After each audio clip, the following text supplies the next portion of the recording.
What's up, everybody? I'm going to be off camera so you guys can see the birds better, and then I can sit over here and try to read some of your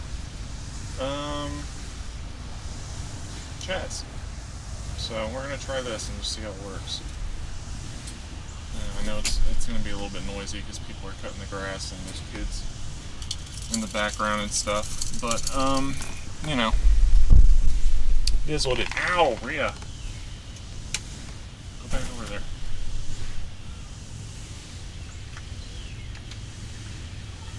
Bit my neck. Okay, let me try to bring up the chat here. And it's really hot out too right now, like really humid and hot.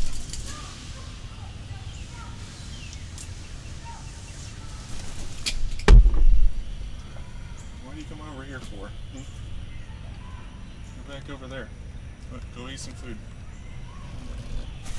Nope. Beatrix scared her. Okay. Wait, can you guys hear me?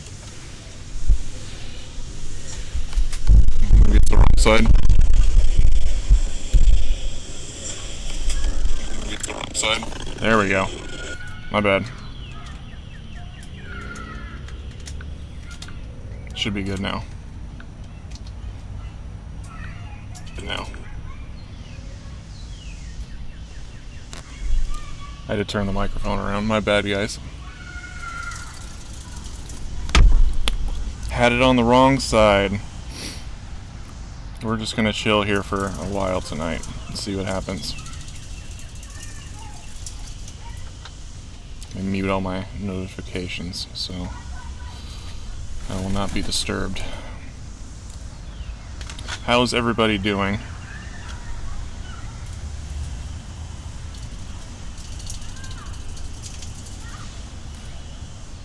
Trying to get caught up on the chats here.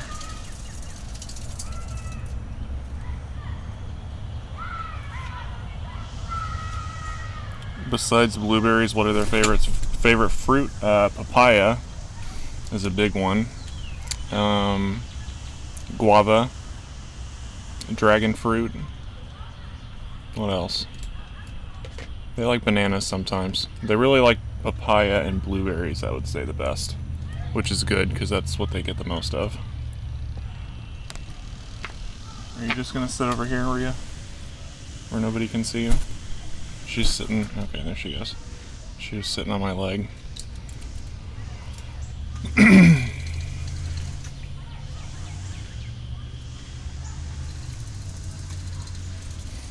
Disembodied Brock Stream Edition, that's right. Strawberries are good. I don't ever really give them strawberries that much, but I sure do like them.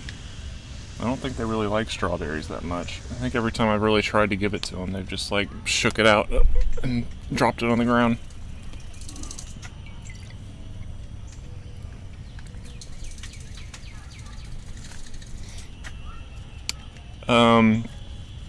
I know they eat egg. Do they ever eat meat? They eat, I'll give them scrambled eggs. They're like a hard-boiled egg every now and then. It's been a long time since I've done that, though. But they also will, I'll occasionally give them a little bit of chicken or something as a treat, you know, but it's not a part of their diet or anything.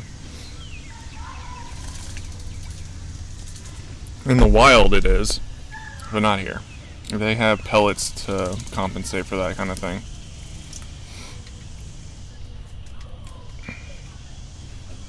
Yeah, it's been raining here, but I hosed down all the plants and everything earlier and turned on the misters and stuff and let them bathe a little bit earlier, so that's why everything looks wet. But it's been raining like all last week, so I was going to do a stream, or no, this past week, excuse me. I mean, it did rain a little bit last week too, but I was going to stream earlier this week, but it's just been raining, and then I was trying to get that video done, so we're doing it today instead. Oh, Rhea, watch out. Okay, you can sit there.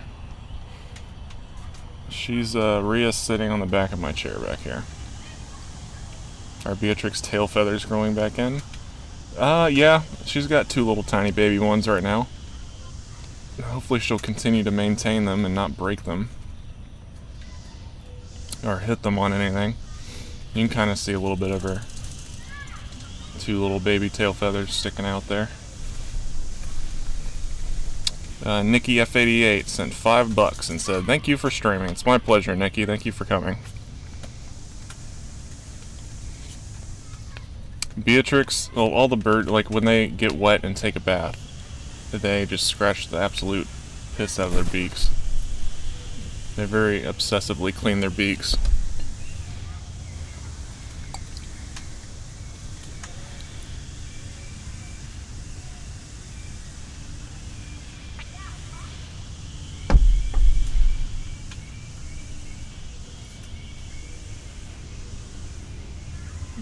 How do toucans drink? You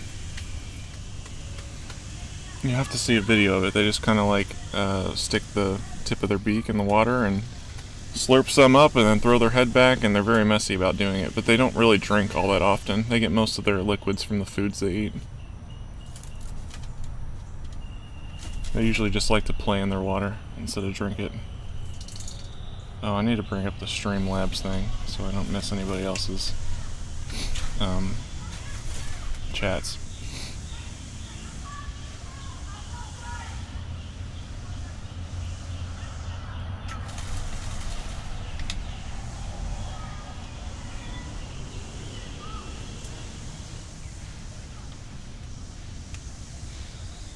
Okay.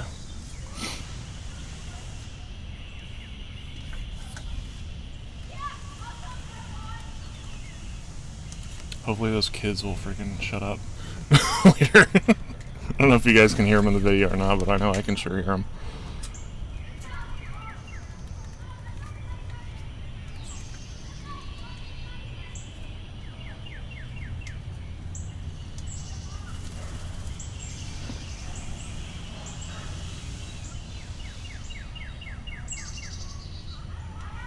The first thing you hear is all the kids. You didn't miss anything significant if you're just tuning in. I wasn't even out here for a while. It took me a few minutes to get outside.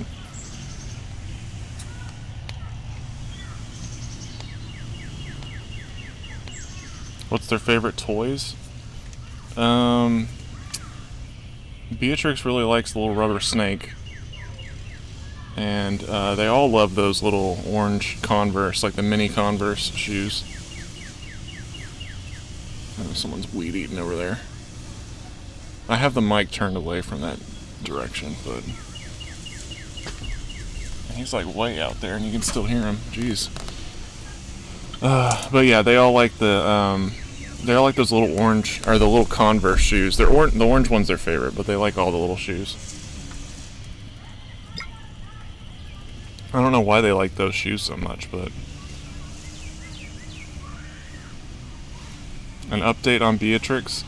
She's not... I mean, she's doing better. She's a lot quieter lately because they've all been outside just hanging out together. But other than that, she's about the same as she has been. Not anything significant about her. Other than she seems a lot more content lately, at the very least. And she certainly tries to attack me more now, so she must be feeling strong.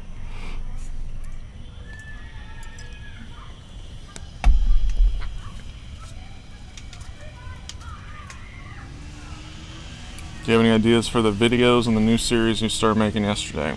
I have a couple ideas, but you guys will have to send in suggestions.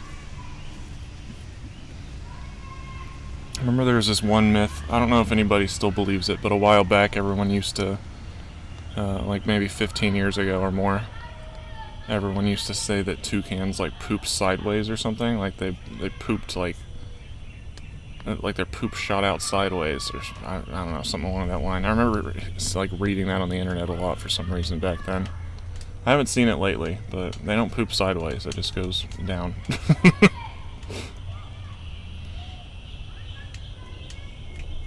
Lalo does like foraging, though. He's the best forager. No, actually, the worst one is Rhea, which is weird, because you think she would be the best at it, but she's not. She doesn't ever even really try to do it. She prefers I cut her food up, apparently. But Rhea and Lella both like to forage their own food. And see, I put hopefully you guys can see that on the camera. I put a little zip tie there. They like to play with those zip ties. Yeah, Beatrix got it.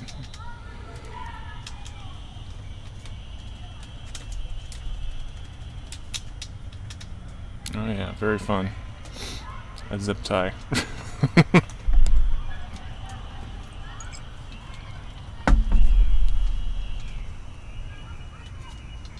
Is a baby Toko somewhere in the near future? Probably not. I don't see that happening until we get settled in a new place and get all the other birds taken care of first. And even, I think I'd prioritize getting a rehome Toko, if anything, than a baby.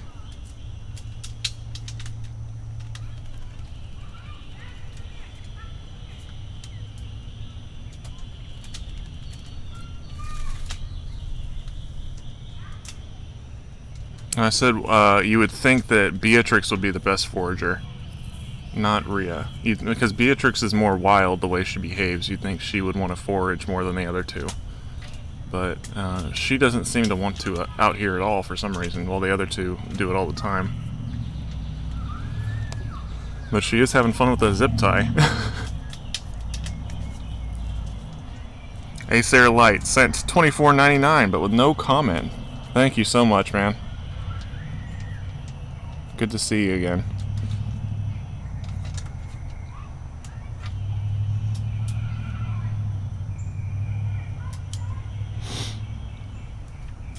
I don't think there are any toucan sanctuaries. I mean, I'm fairly certain I would know if there was a toucan sanctuary in the country. There's not any that... There's bird sanctuaries that may accept toucans, but there's not any dedicated toucan sanctuary in the country. There's the Toucan Rescue Ranch in Costa Rica, but they deal with area. Ow! They deal with wild toucans in Costa Rica. They don't deal with rejected pets or that kind of thing, because they live where the toucans actually are naturally. Okay, you can stay on my arm. They deal with the native wildlife to Costa Rica, including they have a lot of toucans. They have let's see, what species are native to Costa Rica? There's the keel-billed toucan, like Beatrix. There's Swainson's toucans, which we have never had on the channel. And then they have collared araceres, and I think there's like maybe 5 species of toucan native to Costa Rica. So they have, I know they have quite a few keelbills and Swainsons and collards, but they're all wild. Some of them are victims of deforestation and wildlife trafficking, and there's some that are missing legs and have health issues, and then a lot of times they can actually rehabilitate them and release them back into the wild, since they're actually native to where they are. But I wouldn't be handling anything like that here, because all the toucans here are either captive bred, or they are imported, or they are smuggled here. So, and they can't go back to their native countries, unfortunately, once they're here.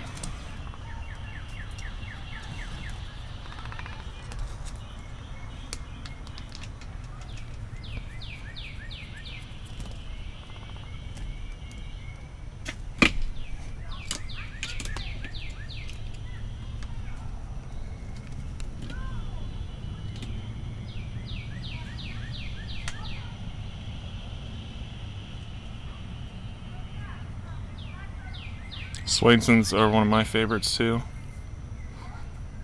I hope one day that maybe one will need a rehome or something. I remember like years ago I saw one that had like some issues with its feet, but that was like way before I decided to do anything like this. And then back then I definitely wasn't qualified for what I'm doing now. It was like 12 years ago. So maybe one will pop up one of these days.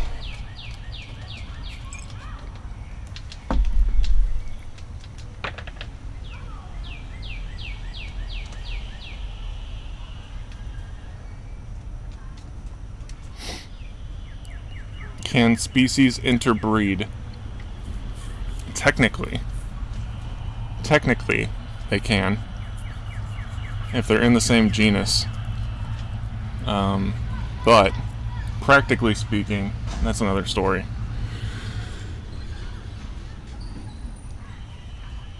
I'm sure it happens in the wild sometimes, especially with the toucans that kind of flock together and look alike and are more closely related, but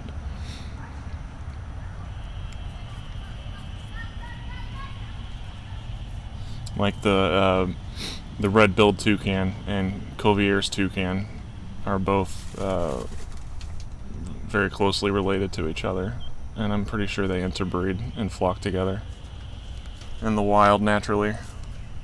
They're both white-throated toucans, and then there's the red-billed toucan, which is what Rhea is, and then Cuvier's is a subspecies of red-billed toucan, where its beak is a little more black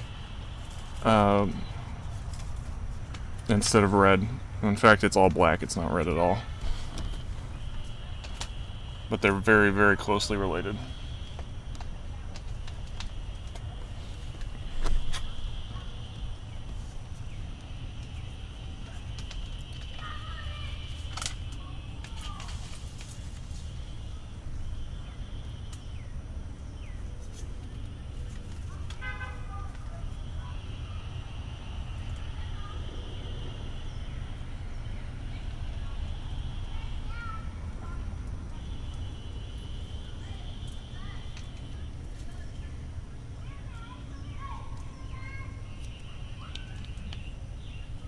When was the last time Beatrix tried to kill me?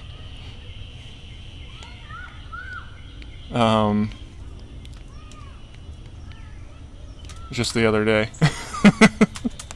She bit the piss out of the top of my head.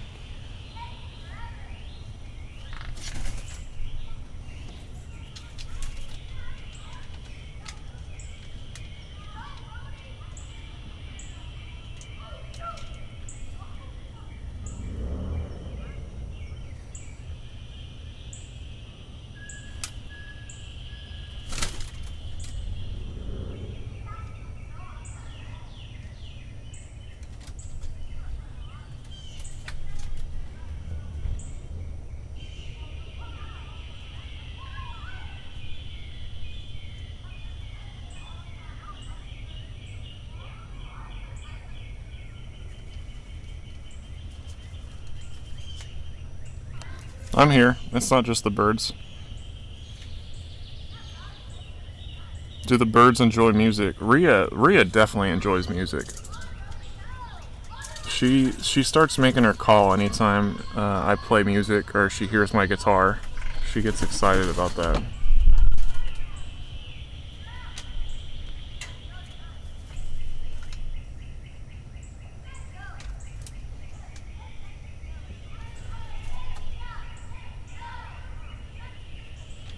Is Beatrix more cool about you taking her outside versus when it's time to go inside for the night? No, she doesn't like either one. You'd think that when I would come get her every morning that she would realize it's time to go outside and be happy about it, but no, she's not. I very much look forward to the day where I won't have to taxi her back and forth every night. Or every morning and night. And she can just stay outside for the most part.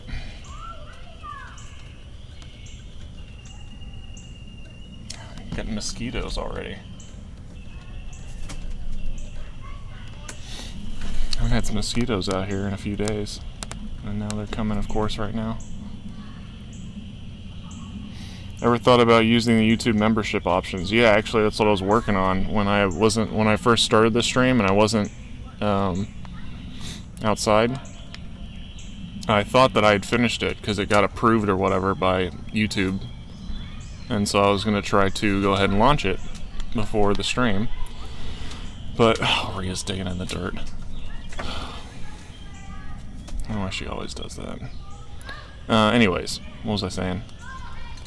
I need to make some icons for the different tiers and the emojis that you would all get for becoming a member. And then after we actually have the membership stuff up, I need to figure out a good way to keep both them and the patrons happy at the same time, and give them the same kind of, or the similar options. They're the same tiers as Patreon, but it doesn't allow for as many tiers as Patreon does. Like, I can't have a specific sponsor for Beatrix, for instance, like I can on Patreon. So there's just gonna have to be generic Toucan sponsor, and we'll have to make a different tier for that on the credits and all that kind of stuff. But we'll make it work. And I think it'll probably be easier for most people. Although you can't, like on Patreon, you actually can get a big discount if you sign up for a year membership of whatever tier. It gives you like a 15% discount on everything. But I can't give that option on YouTube memberships, unfortunately. So there's just going to be pros and cons of each one.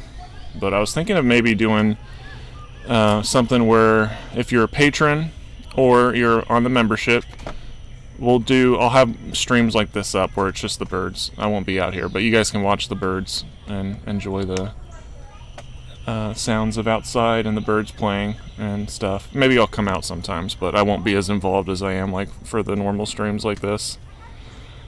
But I'd really like to do that for people who are supporting us. When we move, just have cameras permanently set up where they can watch the birds whenever they want, if they're supporters. But we'll have to set that up in the future. It's not feasible right now. So, but I could certainly see that being a possibility in the future.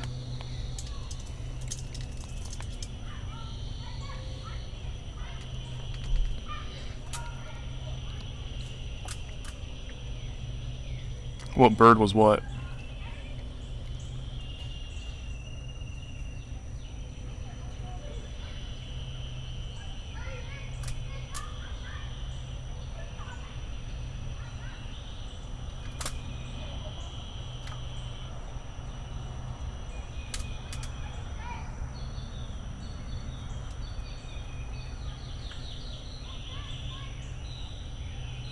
Oh, I need to keep up. I'm sorry, Jennifer. I need to keep up with Streamlabs. If I missed your chat, I apologize.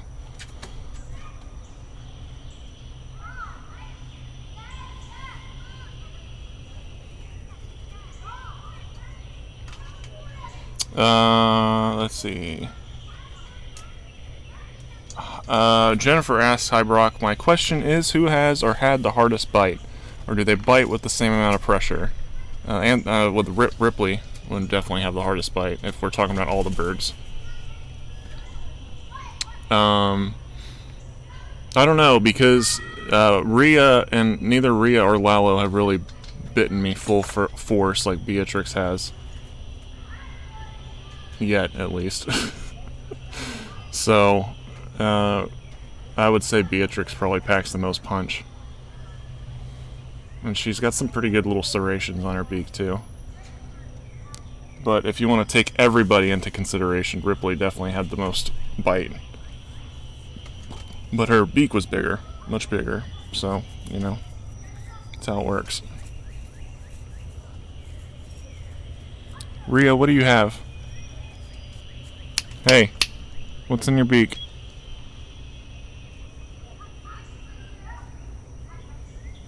I thought it was a worm or something, but it just looks like a stick.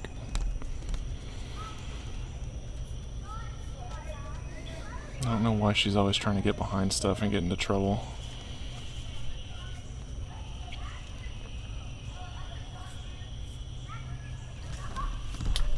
Rhea. No, don't eat that. No, on the ground. That's dirty. Sorry. Get out from behind me.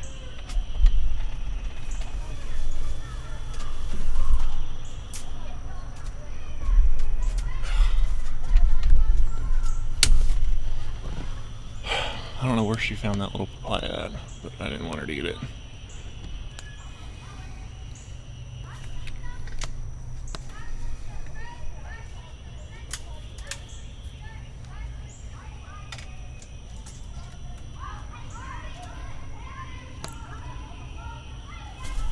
Kids are so loud. See, this is why you guys just need to get birds instead of kids.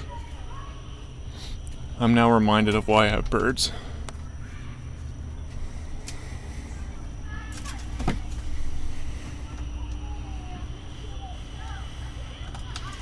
Oh, Rhea had a little chunk of papaya that I don't even know where she got it.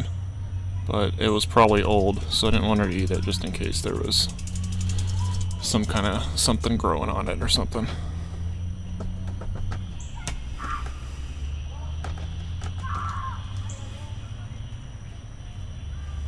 Why she's wanting to get into so much trouble today.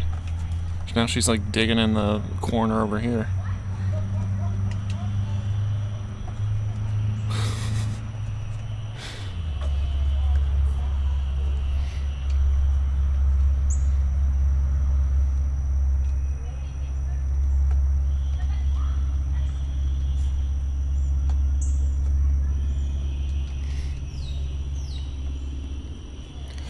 Beatrix is not nearly as loud as Rhea is.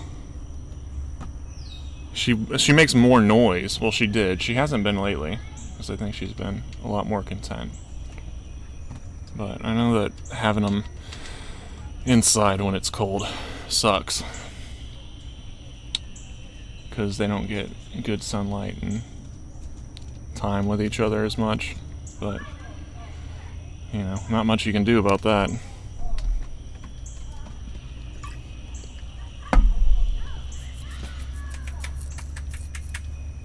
Rhea found her ball.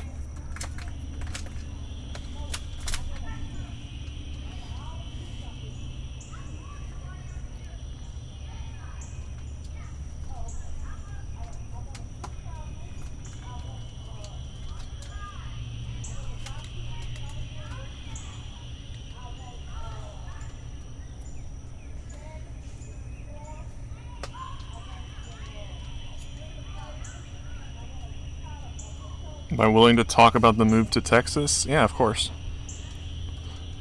Actually, there was some significant developments made this past week, thankfully. So,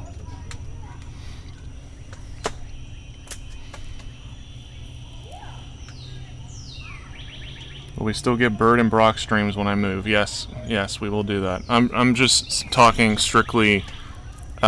For supporters, I would do like more streams per week of just the birds, so you guys can watch the birds do their thing.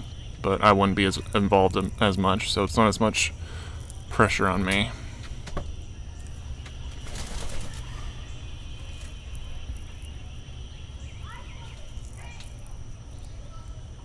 But you still get to enjoy them. Well, it's not as much pressure on the birds either, because they're not being demanded to perform or do anything weird. They can just do their own little thing. Did Beatrix just preen her tail feathers? She might have. I've seen her do it a few times this past week, now that she's getting them in. See how Beatrix will let all the other birds get close to her, but if I got close to her, she'd just bite the piss out of me.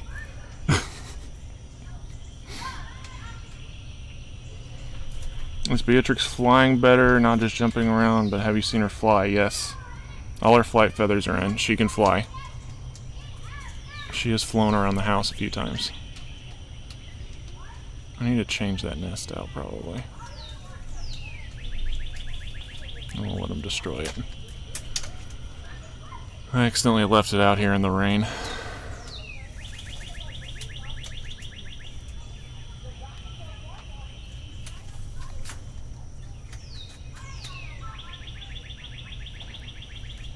How and where do the birds sleep? They have their own room inside. They all sleep in their own enclosures. They usually go to sleep about, let's see, probably about 8:30 or so. Just like when the sun goes down. Pretty much. And I feed them usually around 6 or so for the last time. Give them some time to get their last meals in, and then they can go sleep.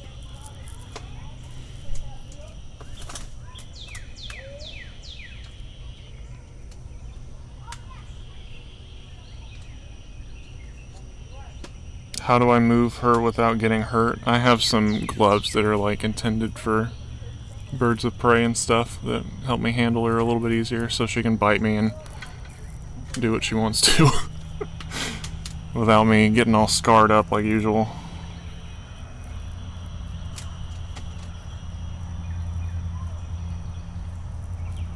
How long have I been playing the guitar?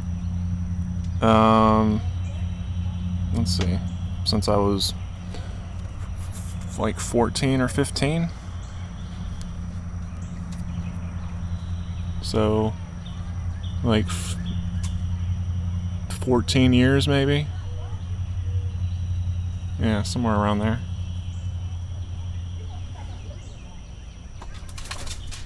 Nope.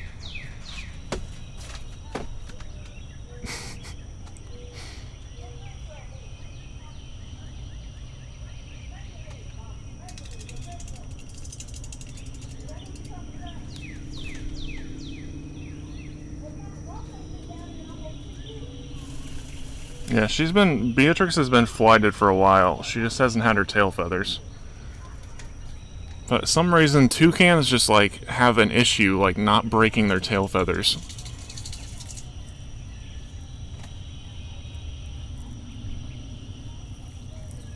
And I think Beatrix is just, she's probably never really had them, so she just doesn't know how to take care of them. So hopefully she can watch. I think maybe that's why she's starting to preen her tail feathers now, so she's watching the other birds do it.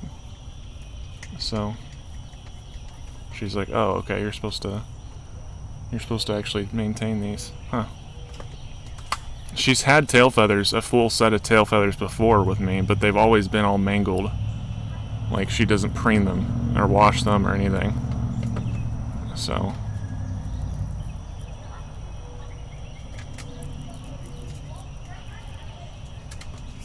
but the rest of her feathers look really good, thankfully.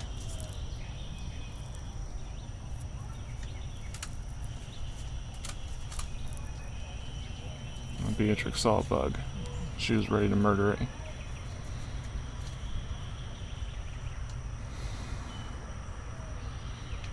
What's their favorite fruits? Papaya, guava. Oh, aside from blueberries, papaya, guava, dragon fruit, watermelon, cantaloupe. What else? Banana. Those are usually the fruits that I go. Oh, figs. Those are good ones. Those are usually kind of the fruits I go towards feeding them when I add any variety in. They always get papaya and blueberries, but other times I'll kind of put some variety in there too.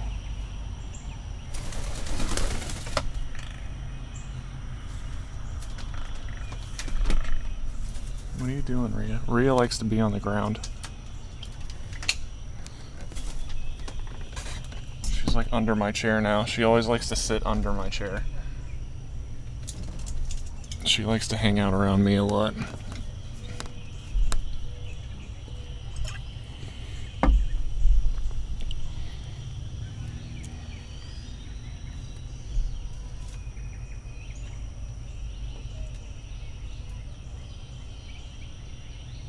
The blueberry juice I got from Whole Foods that I used in that video. I think that same brand makes a lot of different organic juices like that.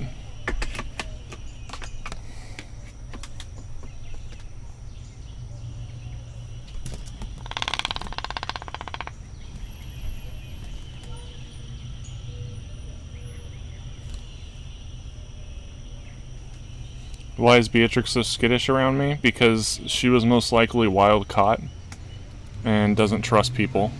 And people probably have treated her unkindly in the past, so she just doesn't trust people, and that's okay. I don't blame her. I don't trust a lot of them either. What are you doing, Rhea? You gonna try to take my chapstick?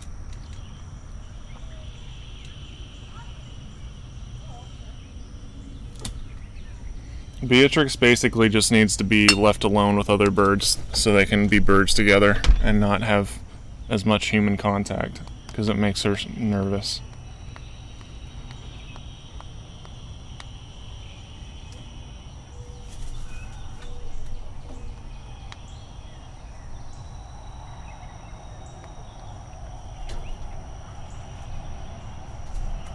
think Rhea found a bug. A tiny little bug. Why don't you go get up on the perches so everyone can see you? No, not up here. Go on there. Go on the perches over there. Go forage for food. Come here. Come here. I know. There you go.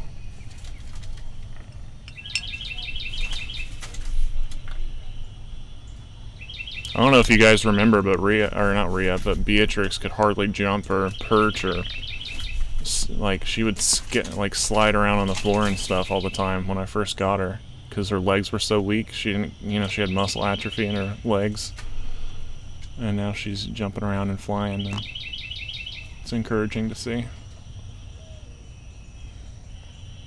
I think she's like completely fine health-wise. It's just her behavior that's never going to be quite like the other birds.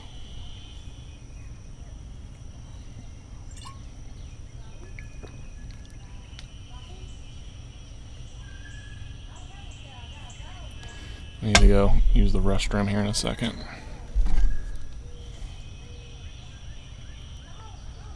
I need to post on Instagram that we're actually live too.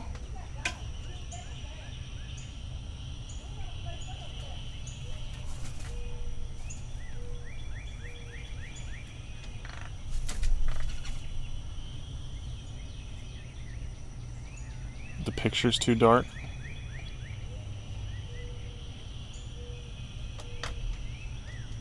Is the picture too dark for you guys, for everyone else? I'm trying to look on. Oh, because shadow moved over. That's why it looks dark now. I might be able to adjust the exposure. Hold on.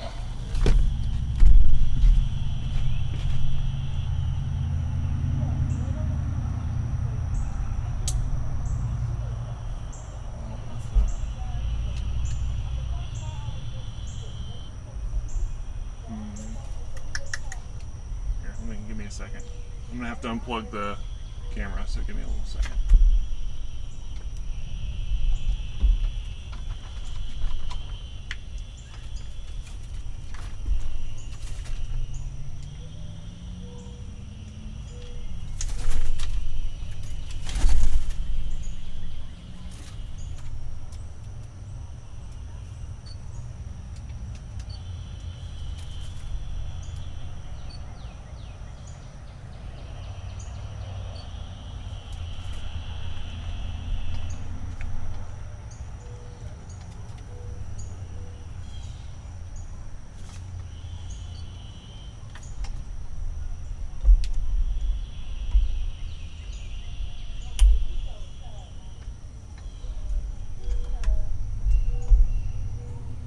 Okay.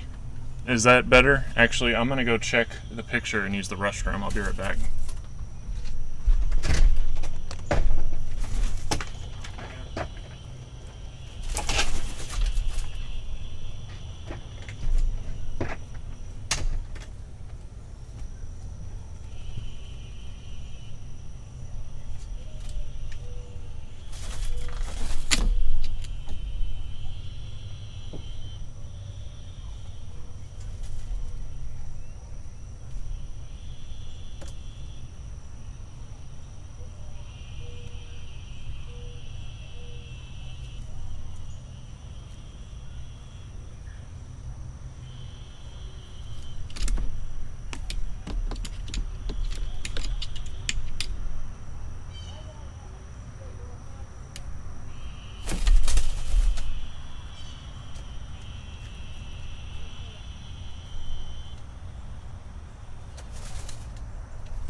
Okay.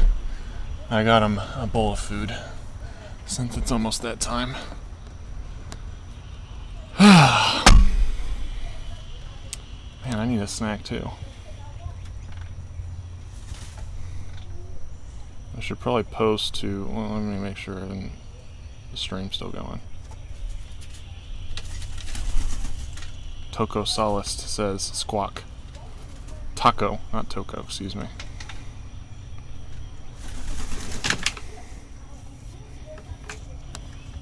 Rio, what are you doing?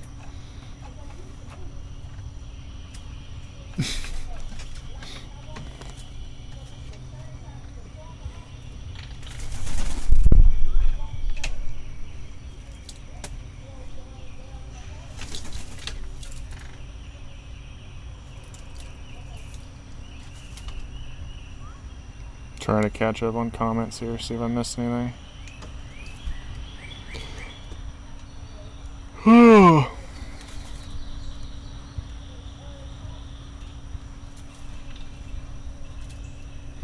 The shade plants are, for the most part, they seem to be self-sustaining. I mean, I water them and spray them down every day. The only one, the one that had some trouble was the, what is it called? The one that's usually over on the right side there. I put a different plant that's usually in the house there earlier. But it's the same kind of plant. What is it called? Corn plant or something? Or a Toucan, maybe? Is that what it's called? How do you say that?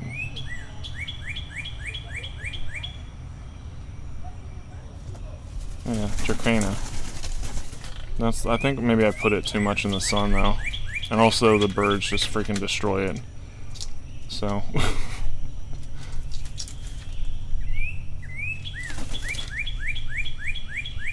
they just like rip all the leaves off constantly. So I moved it over on the other side, like kind of out of frame, out of their reach, in hopes that maybe it would heal and recover from their destruction.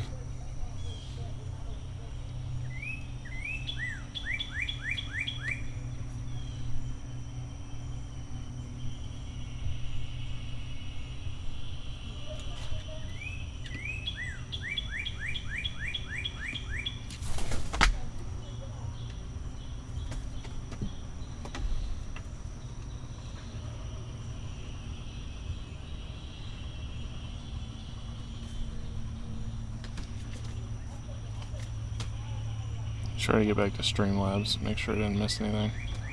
Ow, Rhea.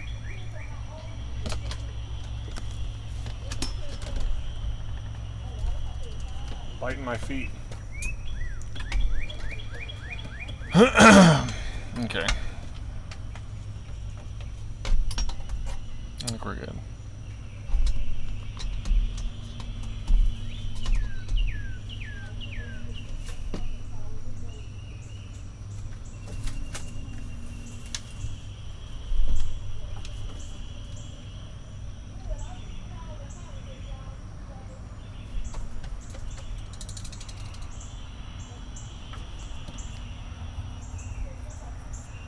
Yeah, the birds definitely pull at the plants and try to destroy them constantly. And just drop them on, I'll drop the leaves on the ground.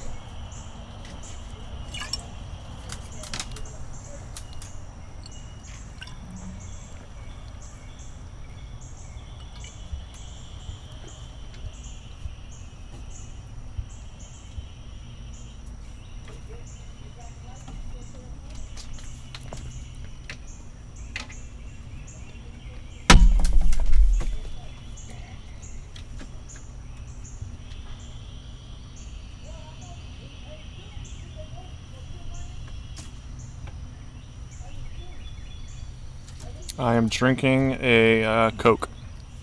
I just finished it, actually.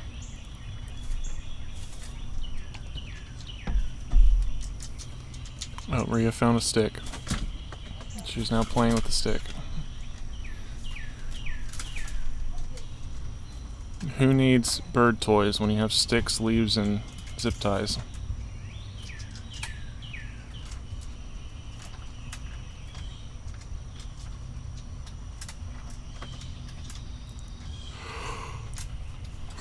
Oh boy. Excuse me.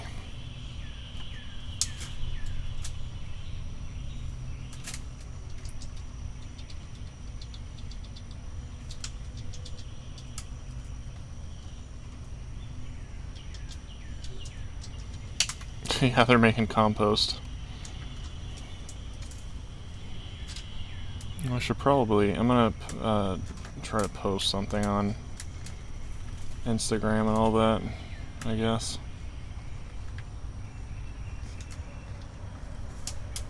To let everyone know we're streaming, since it's already been like over an hour.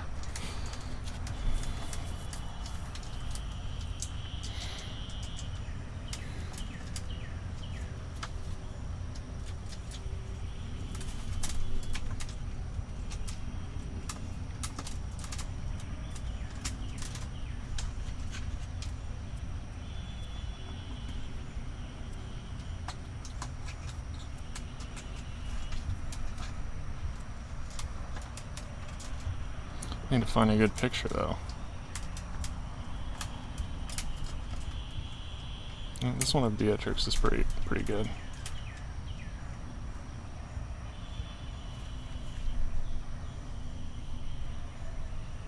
I may go inside and eat something real quick.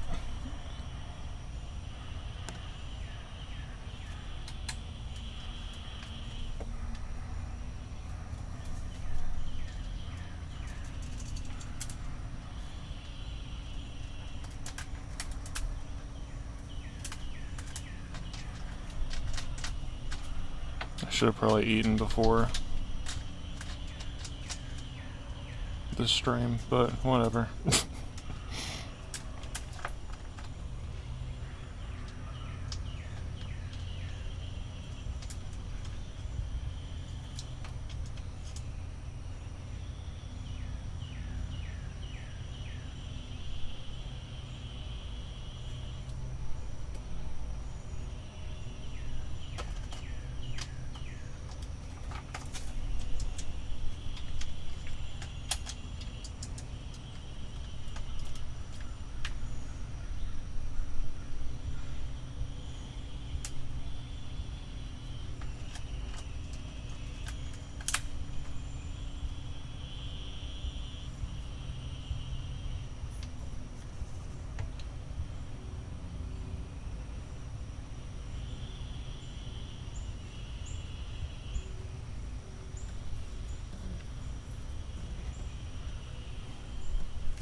Alright, Instagram's down. Let's do one for Facebook also. I hardly ever use Facebook anymore.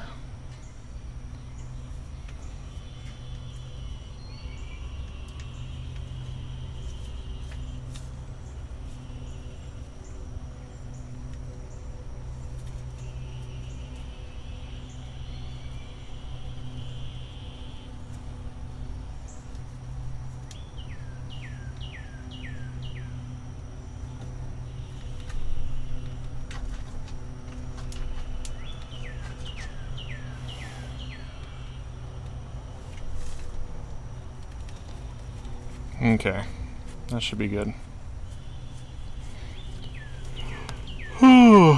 Excuse me.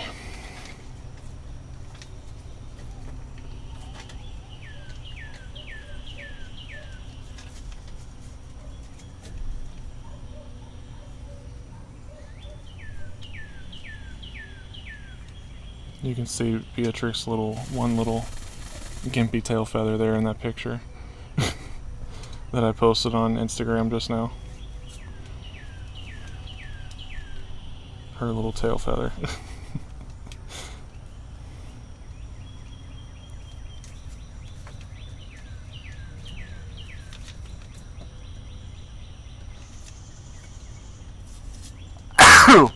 Excuse me.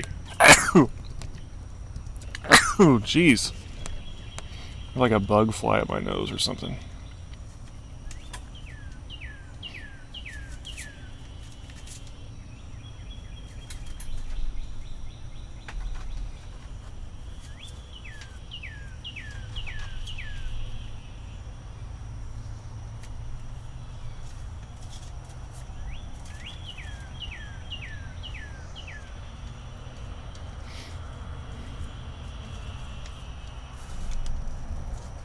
Sorry, I didn't mean to blow everyone's eardrums out. I even turned away from the mic.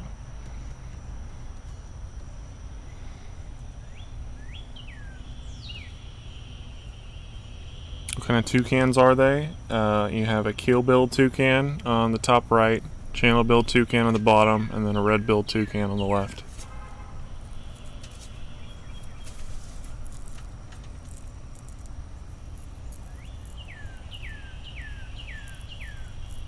Now we all wish Tupac was still around. He would have been a really good model the other day for that video with the skin. It was kind of a pain trying to get Lalo and Rhea to cooperate.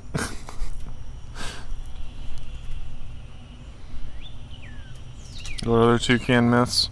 I had some in mind the other day when I was thinking about it. Now I can't remember them. Some of them will actually be true, I'm sure. I'm sure we'll do one. We do have one of our patrons was kind enough to donate a little thermal camera thing to us a while back, and had Tupac not passed away, we probably would have already done that video. But we're gonna use it to demonstrate how toucans regulate their body temperatures with their beaks using a thermal camera. But I'd like to have access to a toco for that, because their beaks are so much bigger. You can really see how the heat is exchanged and stuff in it a lot better. So, but we'll do that eventually.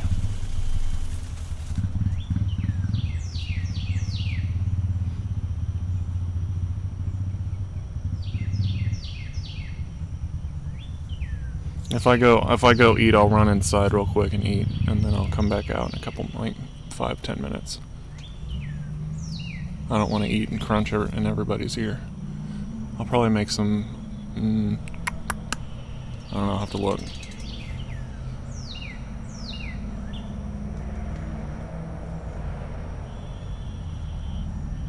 There was some. I almost ate there was some Chobani yogurt in there. I thought about bringing it out here, but I don't think it's enough. I think I need like a legit meal. I got them fed now, at least.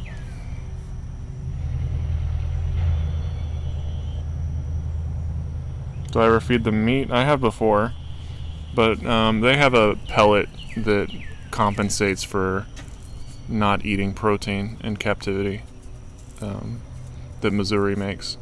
So they don't need to eat meat in captivity, but you know, it's a good optional enrichment thing, I guess. Give them a little bit of scrambled egg or some mealworms, or maybe a little bit of chicken breast on occasion, something like that. Cooked chicken breast. You do have to be careful, make sure there's not bacteria or anything on it. Their little stomachs and immune systems are not quite as powerful as their wild counterparts. Oh, Lalo hears somebody hammering in the distance.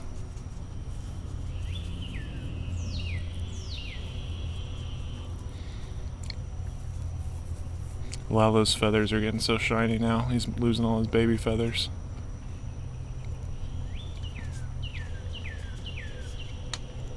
Could be a shiny bird.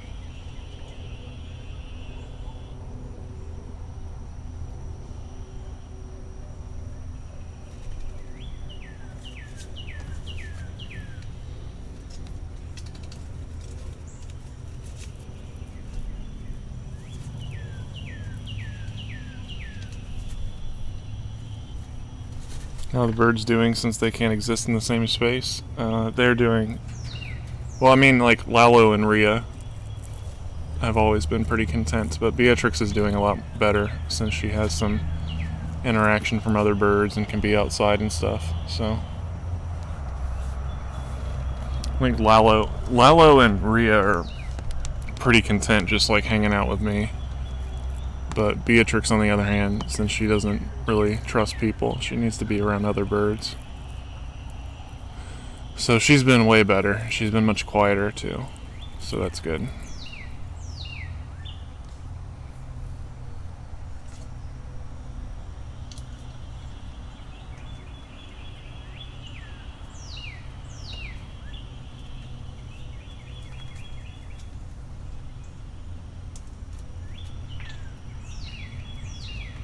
Are toucans solitary animals? No, they live in flocks.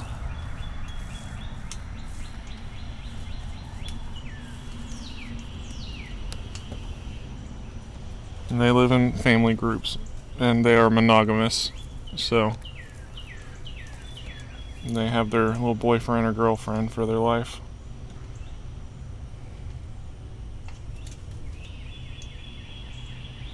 They can live in flocks of up to like 14, that's right. I think typically it's probably about 6 to 9 though. Depending on the species, the smaller like the Arisaries will live in larger flocks, but the bigger toucans usually don't have as many in their flocks. Do I have a favorite type of toucan? Yes, Toko. Toko is my favorite.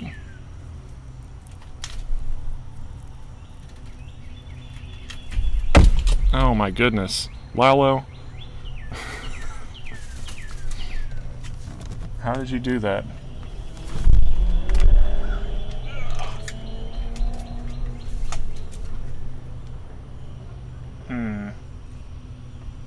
Trying to decide if I should go swap that out or not. I'll go get him a new piece of fruit. Hold on a second. Give me a little bit, guys. Oh, crap.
giving you food. Calm down. Gotta go wash my hands.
Rio was biting the piss out of my arm.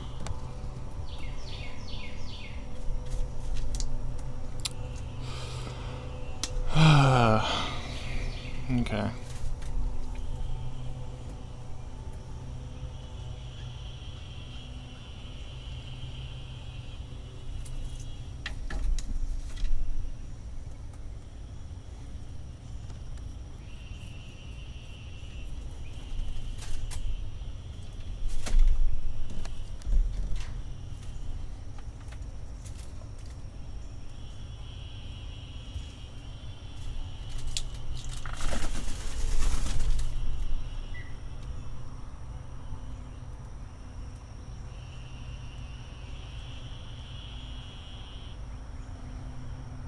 Yes, that is papaya.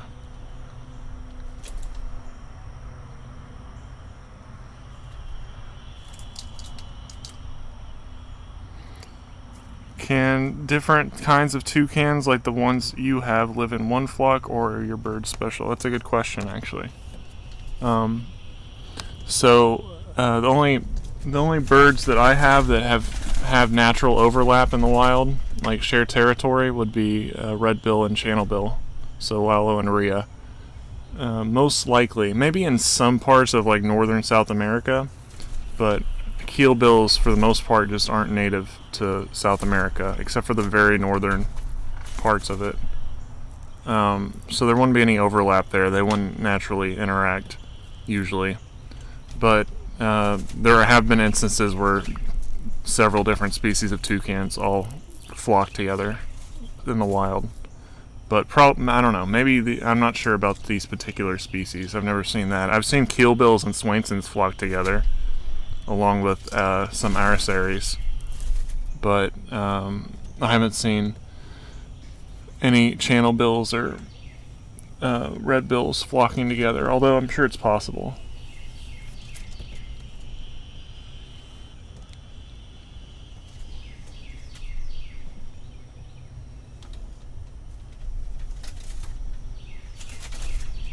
I think generally if they're another toucan, then they're fine hanging out with them. They don't really take too kindly to other birds, though.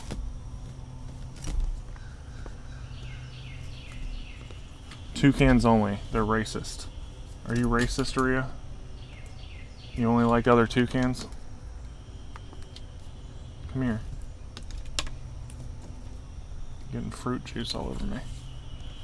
Why can't you be nice when I'm feeding you?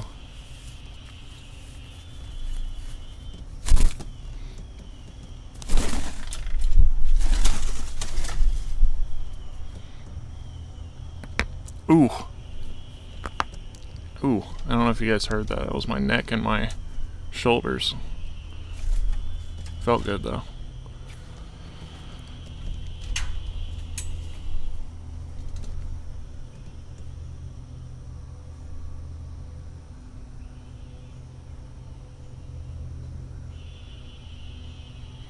When getting a toucan, do you recommend getting 2 or just 1? I don't recommend getting any toucan personally.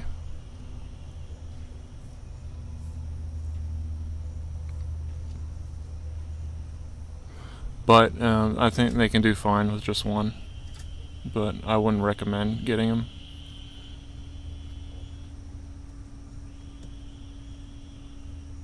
You just need to, if you had just 1, you would just need to really spend a lot of time with that one. Otherwise, it'll get lonely.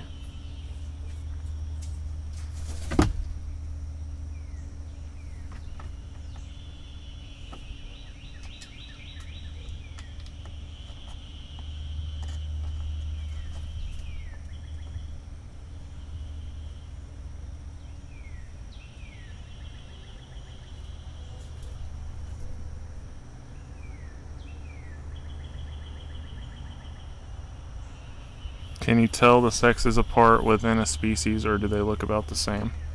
There are some species of toucan that are like, let's see if I can remember. I think there's like maybe 2 that are actually dimorphic. But they are the smaller species. I think they're they might be, yeah, I think they're toucanets.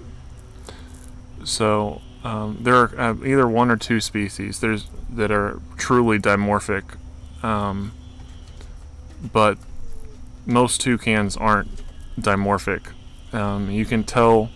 You can sometimes tell by their size and the length of their beak and the shape of their beak, and their calls. Sometimes, like the males are typically bigger and have a longer, more kind of slender beak, if that makes sense. And usually they also have deeper voices, the males do. Probably just because they're bigger, but I'm not sure. But that's not always 100% telling for their sex. So the only way to truly tell is to get them DNA sexed. But you'll notice, like with Lalo's a male, and he was DNA sexed. So he's for sure a male. And you can see that his beak is longer and more slender than Rhea's, for instance, she's female, also DNA'd. But even though she's bigger than he is, her beak's kind of shorter and stubbier than his is. And he's smaller, but his beak's longer.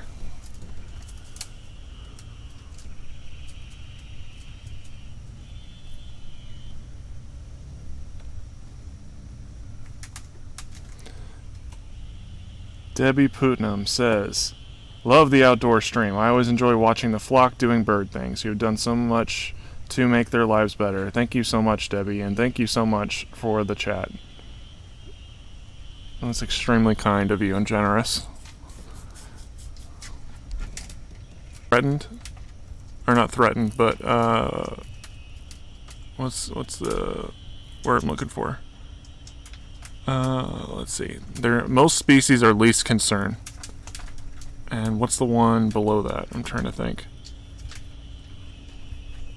Let me look, hold on. I'm trying to remember.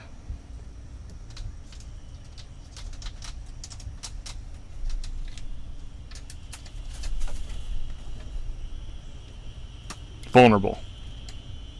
There are some species that are vulnerable, but I don't think there is a single species that's endangered. I could be wrong, but I don't think there is. I'd have to double check. Don't hold me to that, because there's like over 40 different species. I have to make sure.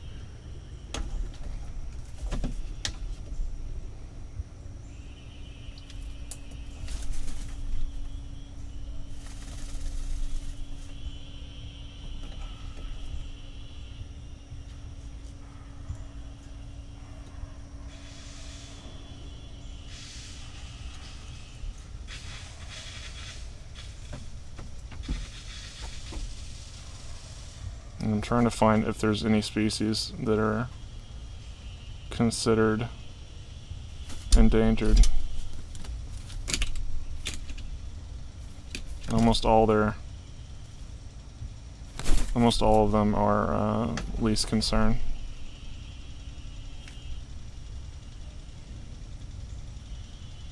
Some of them have population that's decreasing.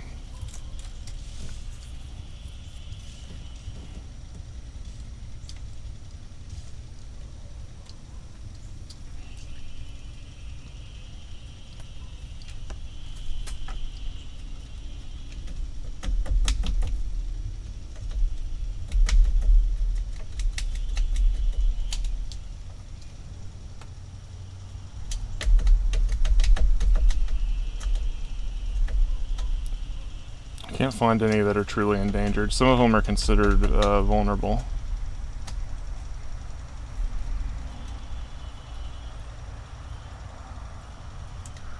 Endangered. I'd have to do some more research because there might be some of the other smaller species. Oh my goodness, Rhea, you just want to throw fruit everywhere, don't you? All over me.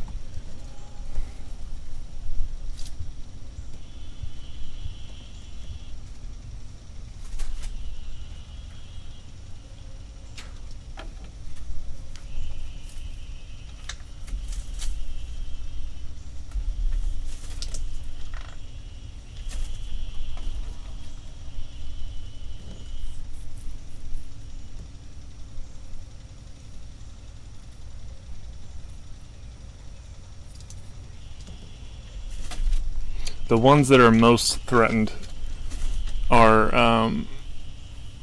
all the toucans that live deeper in the forest. Like Toco toucans, for instance, have been able to adapt pretty well to deforestation because they typically don't even live in the deep forest. They live more out in the open. So, now that's not saying deforestation is not bad, because it definitely is, but there are some species that have a much more difficult time adapting to it and dealing with it.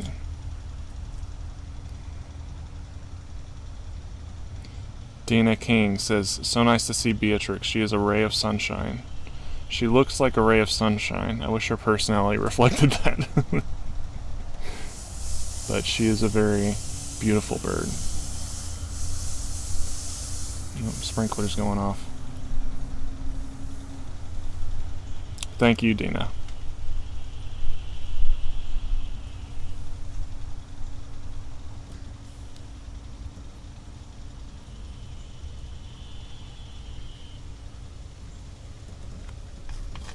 Why do they wipe their bills? They had to clean them. They get off any fruit that's stuck to their bill, or and it helps get rid of some of the like flaking keratin on the outside too, and keep their bills clean and shiny and tip-top shape for destroying things.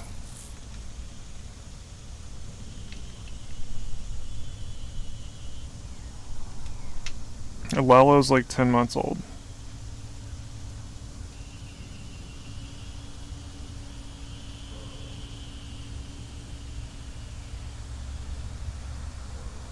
Do toucans hate arasaries, or do they like/tolerate them?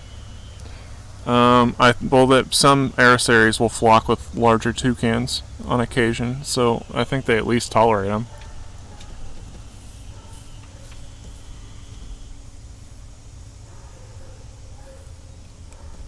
I've never seen any evidence that suggests that like the larger toucans would kill the smaller ones.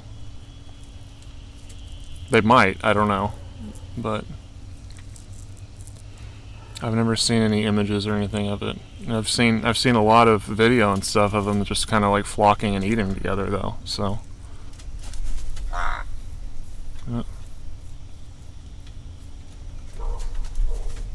Beatrix making frog noises.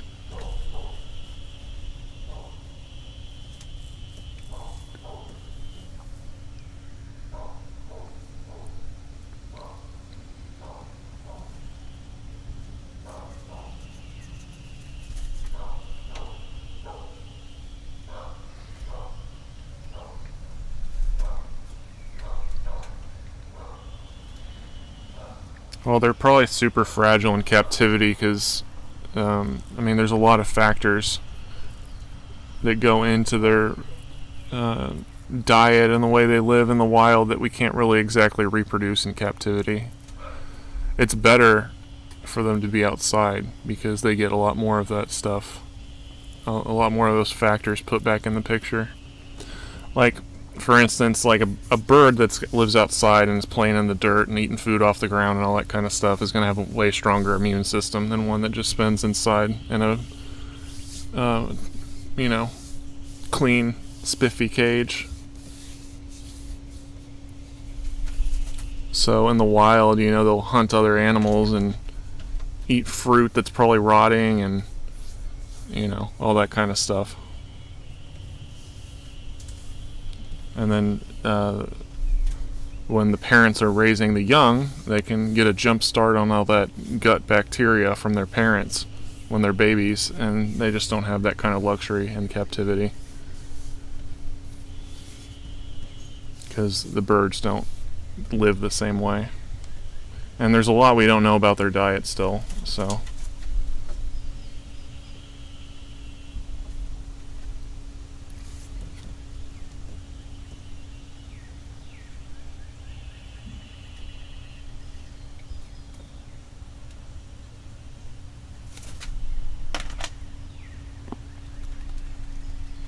Do I like hornbills? Yeah, they're pretty cool.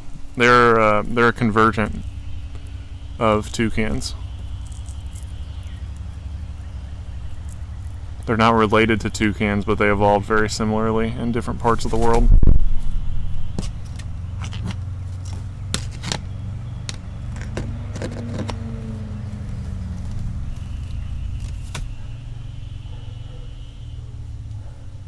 What would you say, in your opinion, is the main issue facing captive toucans? If there was anything you could change, what would you do? It's a good question. I wish there was more research and funding done for their diets. I wish there was more research done on wild toucan diets to see exactly what they're missing in captivity and why they have so many issues in captivity versus in the wild, where they seem to do just fine. Because in captivity, as most of you know about the iron thing, which isn't so much of an issue anymore, but they also have issues with sugar and the fruits that we have. Like domestic fruits are going to be higher in sugar because they're bred for taste and all that stuff. They're not like dirty rainforest fruits that nobody eats. Nobody eats but animals, I mean. So I wish that it would be. I think that's probably the main thing. Oh my god, everybody's chasing each other around.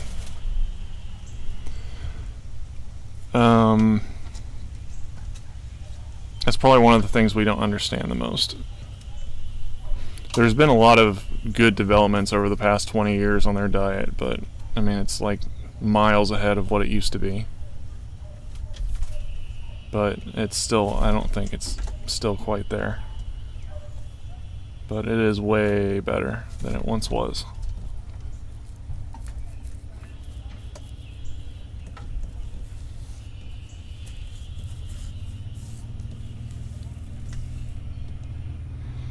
But even if we knew everything about the diets and it was perfect in captivity, there would still be a lot of people that don't abide by that and think that their ideas are better. So... I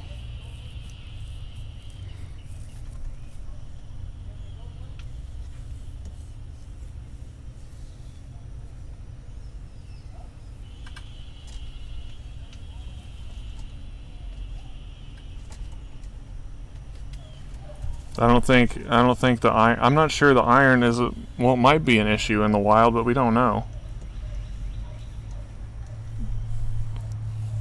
there's not really a lot understood about why it's an issue in captivity and why it's not in the wild. Like if there's some way that they flush it or something, I don't know, or detox themselves somehow, because they eat a lot of, I mean, they eat fruits that are very high in vitamin C, and then they eat other animals that of course are going to have iron and stuff in them, so I don't know how they manage to avoid that. Well, the issues in captivity were mostly due to people feeding them dog food and like monkey food. They would feed them and stuff. They'd feed them weird stuff back in like the early 90s and the 80s and all that. So their iron issues might not be as pronounced as we think. It might just be exaggerated because people were feeding them weird stuff all the way back then. Because that was mainly what was causing all those issues. And now we have Missouri pellets, which take care of that problem. So iron's not really an issue anymore. But now sugar is, because the fruit's too high in the sugar. So they end up getting diabetes later in their life and stuff.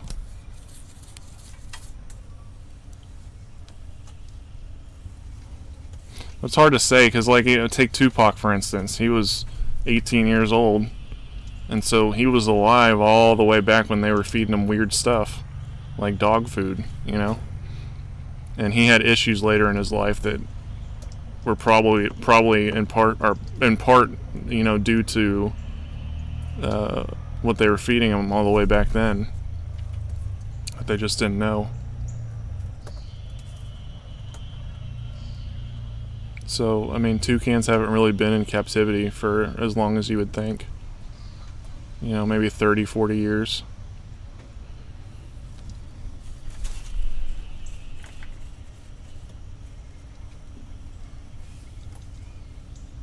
They were, and before like the importation bans, they were importing wild ones like crazy. So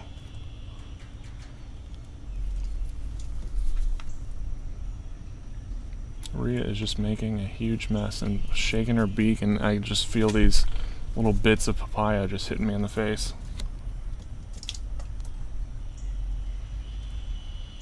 Yeah, we don't really know what their max lifespan in captivity could be, or even in the wild for that matter. Like, there's just not that much research done on it. We know they can live up to close to 30 years old, but we don't know, you know, most of them live about 20 years old, but they have the potential to live closer to 30. So maybe with the proper diets that we have now, some of the birds will live to be older than that, even. Or not entirely proper diets, but the better diets that we have versus, back in the late 90s.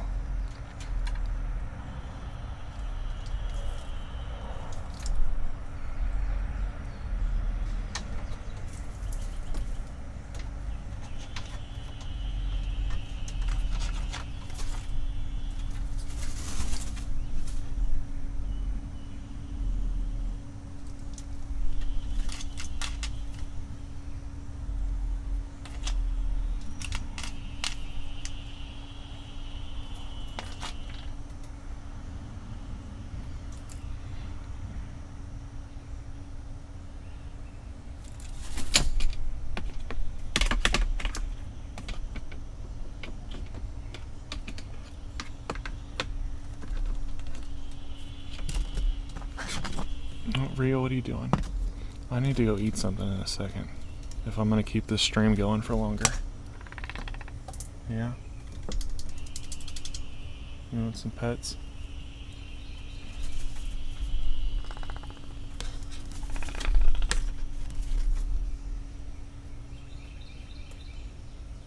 Ria's the one obsessed with me now. She just follows me around everywhere and wants me to pet her constantly. Are you a good girl?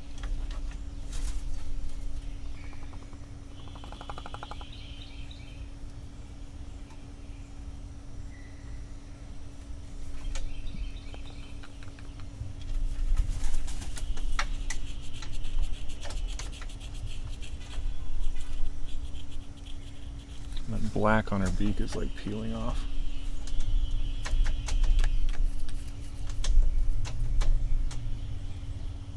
You getting more red? Getting rid of all your black?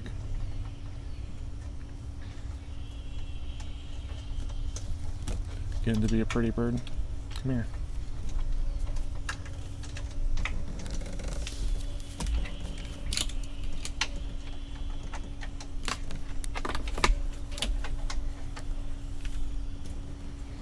Rhea was clingy before Tupac died, but she's been more clingy since then.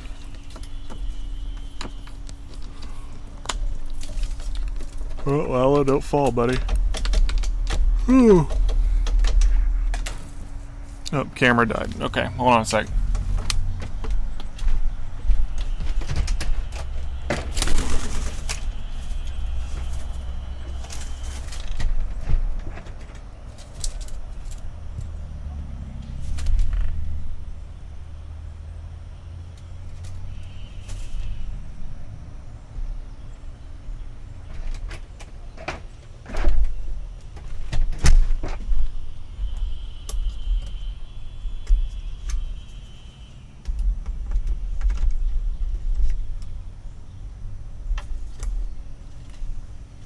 Let me go inside and check if it's working.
Okay, should be good now.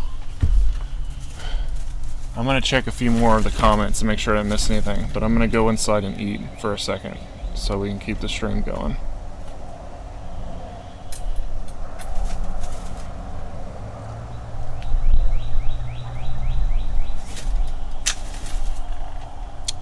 Are they all fighting now?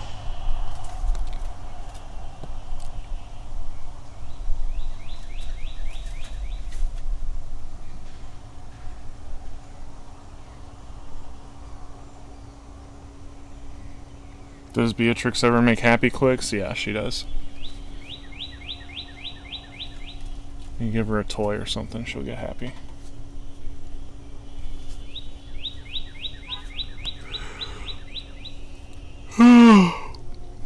I've had neighbors ask about them before, but so long as I stay out in the backyard, usually I'm fine.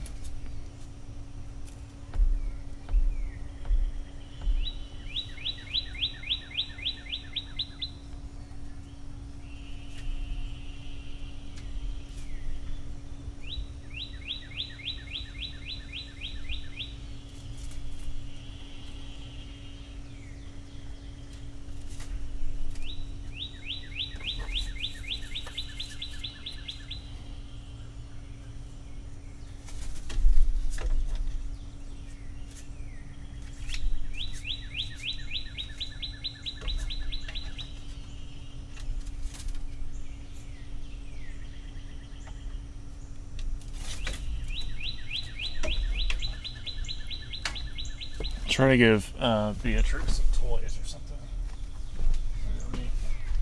Hold on a second.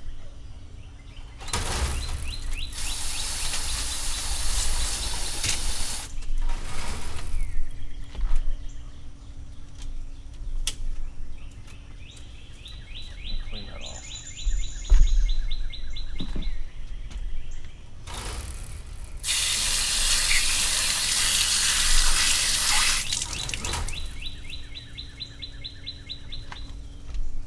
There you go.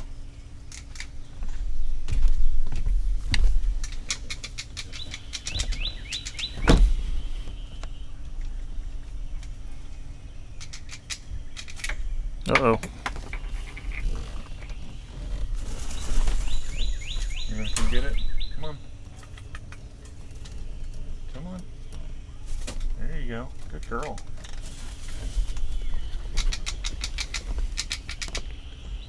I don't know if you could hear her click when she did that, but she got happy about the toy. So long as I have food or toy in my hand, she doesn't want to kill me.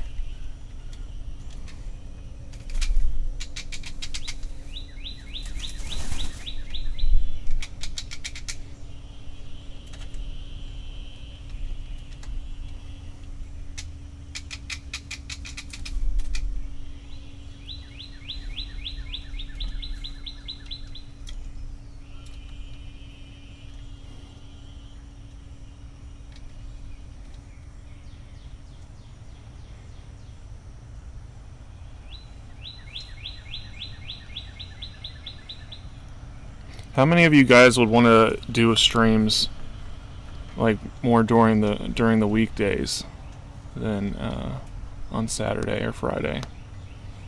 Kind of curious if people would prefer something like that.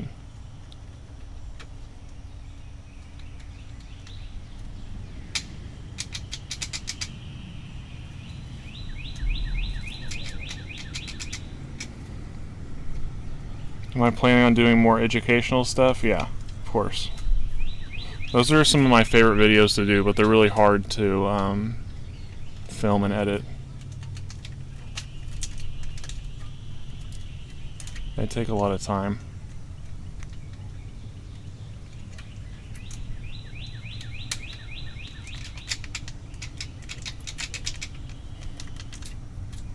Weekdays in the summer.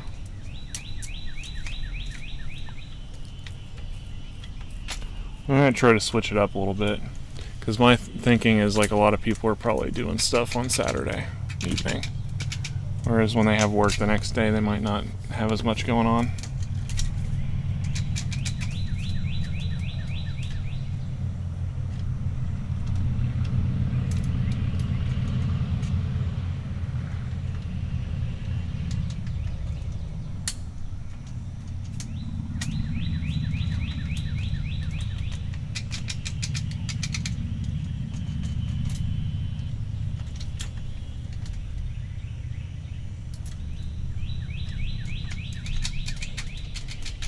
When do I plan to get a Toucan?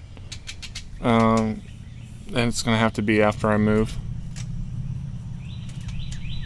We have to, unless it's some kind of emergency situation. It's not going to be anytime soon, I don't think.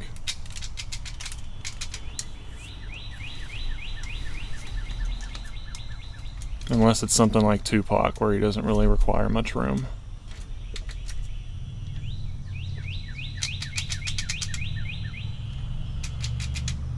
I think the focus right now needs to be just moving and getting the seeds planted for doing the sanctuary and all that kind of stuff. And then we can worry about that kind of stuff after. But I definitely want to prioritize getting a rehome or a rescue. Oh, she dropped it on the plant while I was trying to get it now. Let's see if we can find it. Oh, you see it? Can you reach it?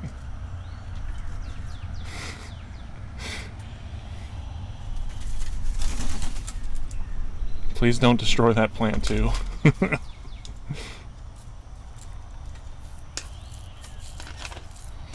Where are the snakes at? Little snake toy. I have to go inside and get Beatrix's little snake toy. I think Lalo lost his... He wanted that cap that Beatrix dropped, and he can't find it.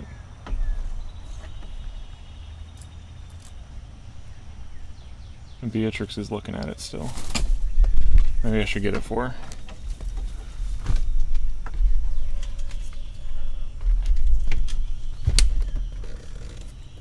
You want this? Come on. Oops. Come on.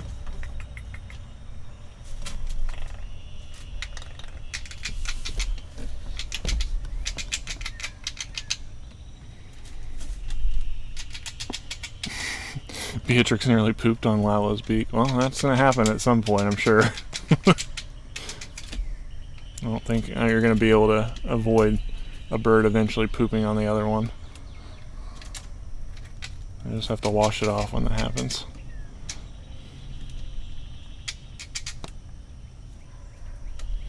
How big of an area do I need? I'm looking into getting around an acre or so. Uh-oh.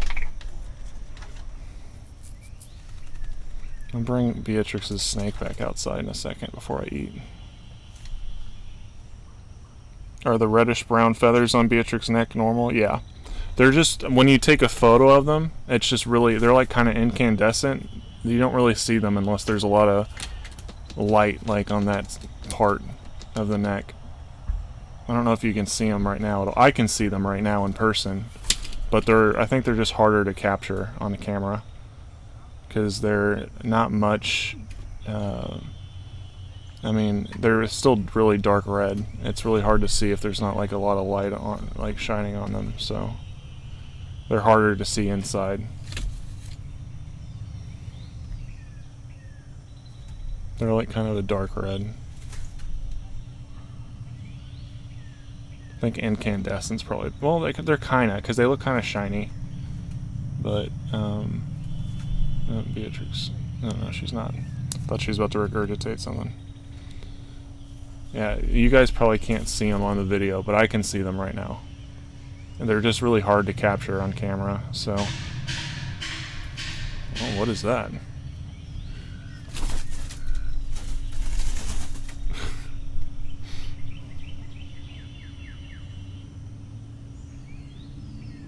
Why do toucans like bottle caps? You know what? I have absolutely no idea. I really don't. They all seem to like them, though. I guess just because they make sound when they kind of clack it around in their beak.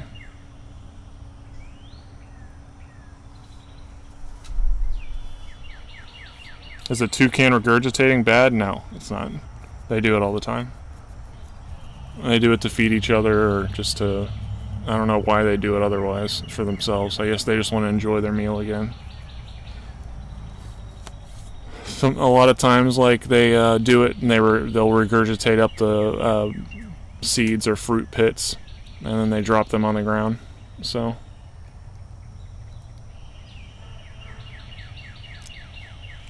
however, the fruit that they get here doesn't have seeds usually, and they don't eat the pits.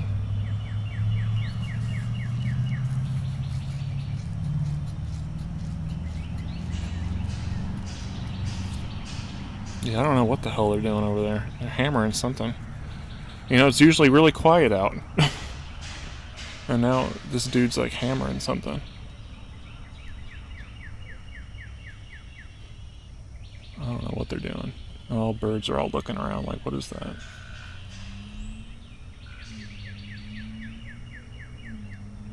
Can they crack open nuts? No.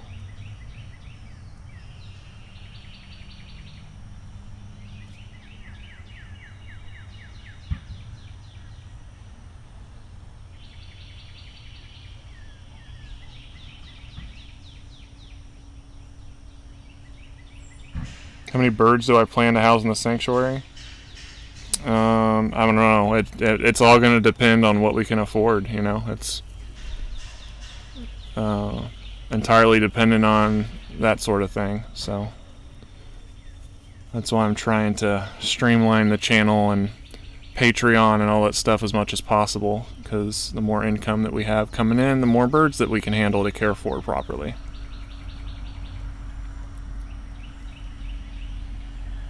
And it's unfortunately gonna be more expensive in some ways than a normal parrot sanctuary or anything else, because like birds like Beatrix are gonna need large outdoor enclosures. They can't just simply be in like a cage inside there, and then you can only put like 2 of them together. So we're gonna have to fundraise to construct these, kind of similar to what we are looking at right now, but I'm gonna do it a lot better.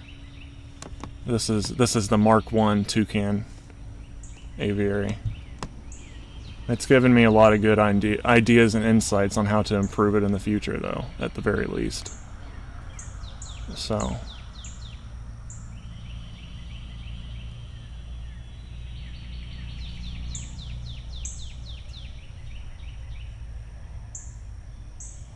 they like listening to the birds. And there's some blue jays that are nesting around here. You might hear them in a little bit. They perk up when they see those blue jays, like they want to go devour them.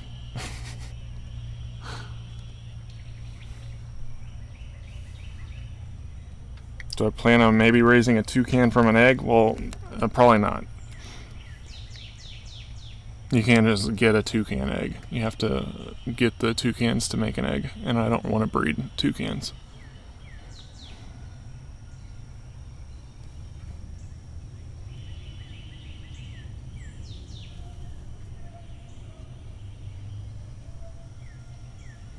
Am I ever going to be open to the public? Probably not. No, I don't want to be a zoo or anything like that.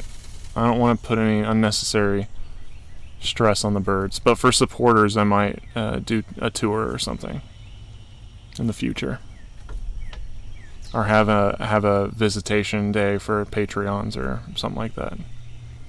I know the Dallas World Aquarium was interested in hosting a gathering for supporters for us at some point, so that would be fun too. They have lots of toucans there also. It'd be a lot of fun.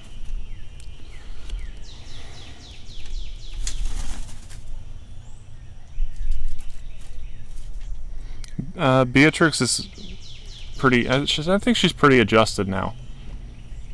You know, she's not going to be like a pet. She's not going to be a friendly toucan. So I think she's mostly adjusted. She's healthy, and see, I don't know why Lalo is like the most scaredy little bird. She wasn't even trying to act like she was going to mess with him, and he ran away from her. She's much happier being around other birds, so.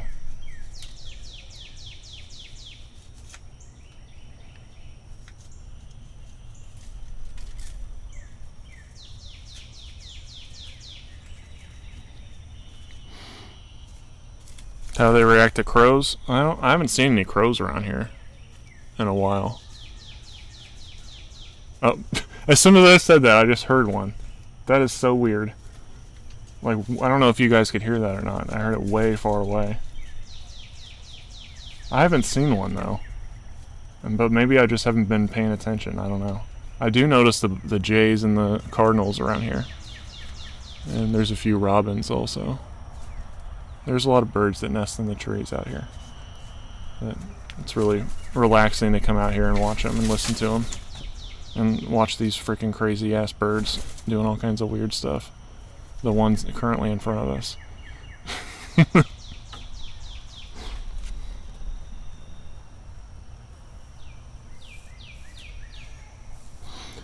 One thing I want to do with the enclosures is I definitely want to do like a stainless steel frame or something instead of wood, because when I power wash in here,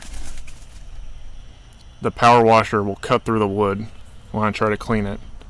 So, and also the birds peck at the wood, so I think it'd just be better to go ahead and do some kind of metal. I don't know, maybe powder coated something or stainless steel. I'm not sure yet, but I'm gonna go visit some other bird sanctuaries, some of the bigger ones, and try to get some advice from them before I do anything. Definitely not using chicken wire though. That's just purely temporary. I wouldn't trust them being out here alone for too long with just chicken wire either. Because they might like get their foot stuck in it or something. It's like the openings are just too big and it's just too flimsy.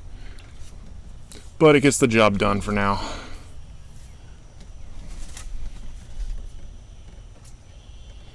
Have I ever left Beatrix out all night? On a nice night? No. I wouldn't do that before I get a better enclosure.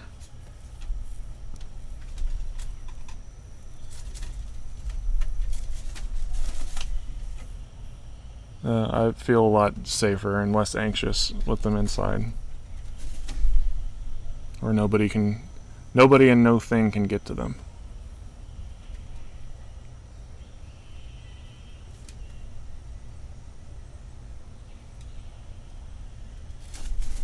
Besides toucans, can you house other species of birds with them? No. They would probably try to kill or eat them. Or at least bully them.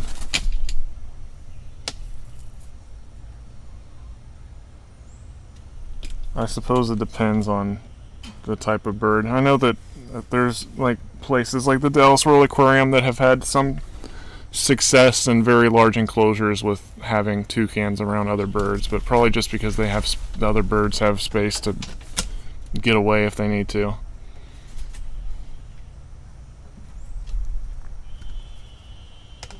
Rhea, what are you doing?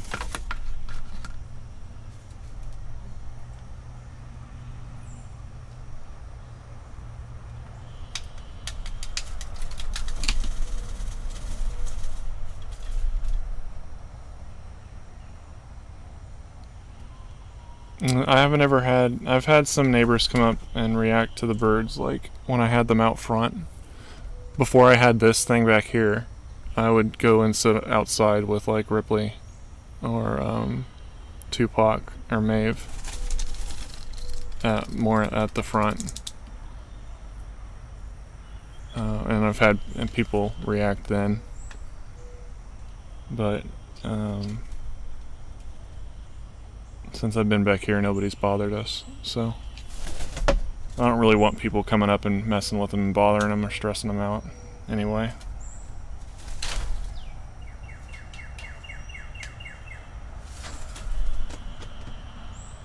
My one neighbors are very nice. The ones over... Oh, wait, I'm not on camera.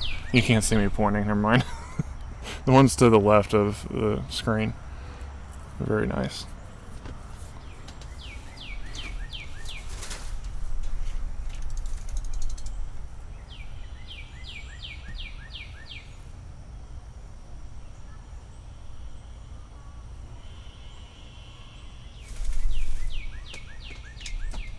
Do Lalo and Rhea still come over to me? Yeah, Rhea's over here with me right now. Lalo comes over here sometimes too, as long as Rhea's not over here. Rhea, what are you doing? There. What you doing down there?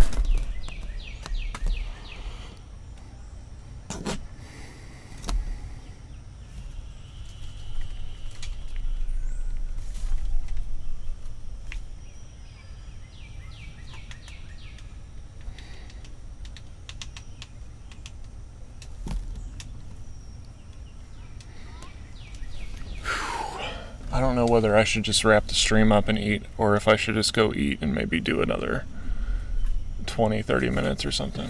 How long has this stream been going on? Can anyone tell me?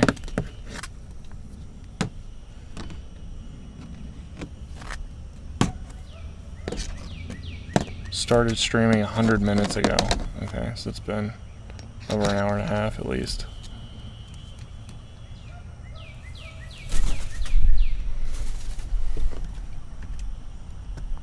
Wait, when did I start? It was like 4:30?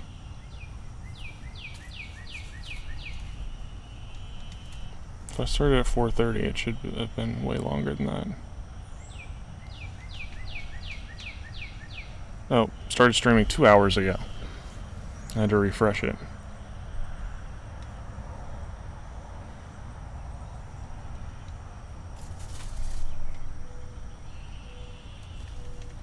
Which Toucan's the most affectionate? Rhea, for sure. But Lalo's sweet sometimes. Lalo's a little spastic thing, is the only thing about him.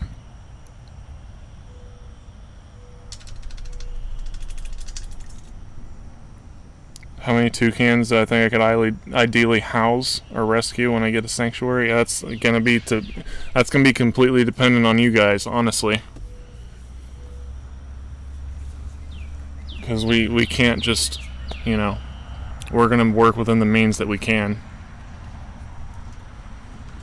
Focus on the ones we have and work with what we got. And then through gained support and viewership and all that kind of stuff, then we'll grow and we'll be able to accept more birds. So it's all going to be dependent on that.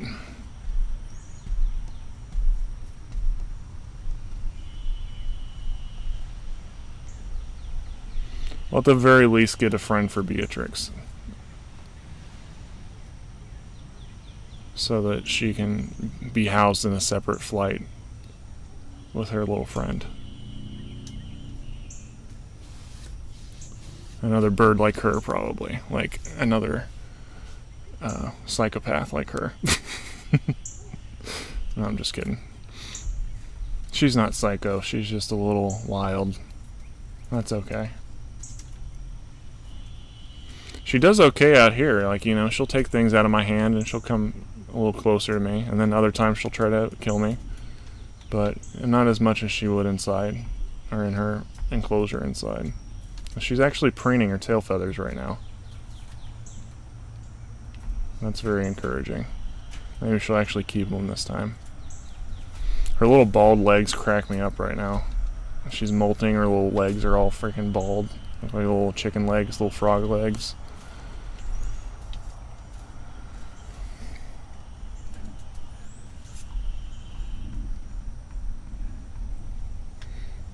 Can I make a toucan calendar? I've actually been considering that for next year. I think that's a cool idea. What's the ideal material to replace the chicken wire? Probably zoo mesh or some kind of fine mesh that they can't get their beaks or feet stuck in.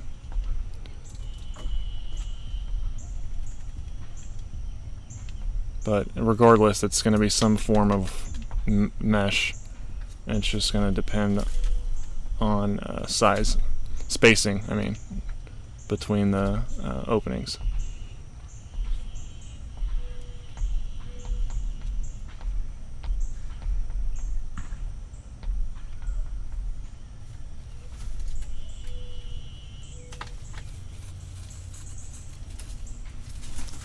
Do I ever feed them meat? Occasionally, but not very often at all. And it's always like a cooked piece of chicken or something like that. A little tiny cooked piece of chicken. We'll stream for a little while longer, and then I'll just eat after the stream. I'm gonna have to start getting them inside here in about an hour anyway.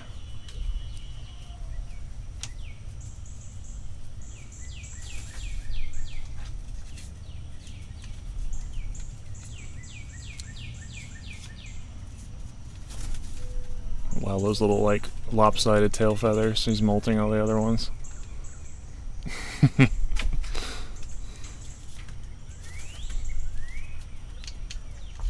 It's almost Lalo's birthday here in a couple months, isn't it, buddy?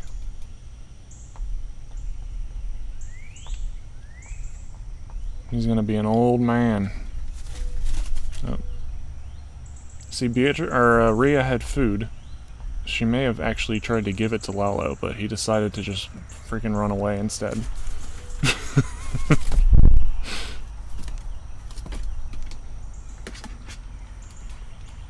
Lalo's socially awkward. That's what we're gonna say. He's got social anxiety. He gets nervous when girls try to give him gifts. And in the presence of women. I understand the feeling, Lalo. I too get nervous around the ladies.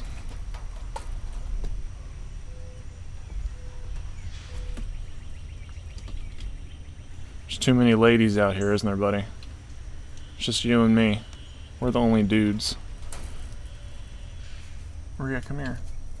Maria comes over here and sits on the power washer next to me. I need to, like, get her a perch that's closer to me. Don't stick your butt in my face, please.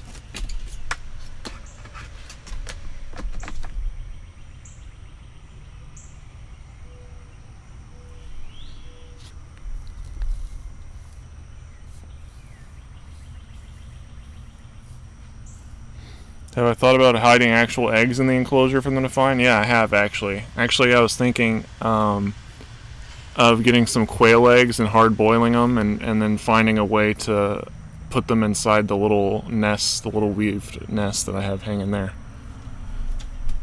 The only thing I'm unsure of is how to line the inside where there's not going to... germs and bacteria won't get on them or something. I don't know. A sanitary way to do it. That's what I'm trying to say. I can make some kind of hanging nest out of plastic that I can wash after each use or something.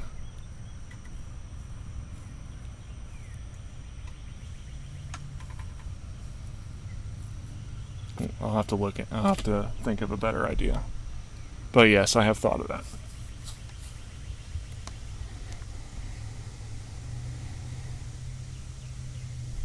I will make a morning routine after we move. Because there's no point in doing it now when I'm going to have a new one after that. That'll be far more interesting than what I do now. The morning routine consists of me waking up at like 6 in the morning and walking out in my underwear and giving them fruit and feeding them, changing their water. I stumble across the house with some bowls of fruit in my underwear and go and feed them. And then I give them time to eat, and then we come outside. That's about it.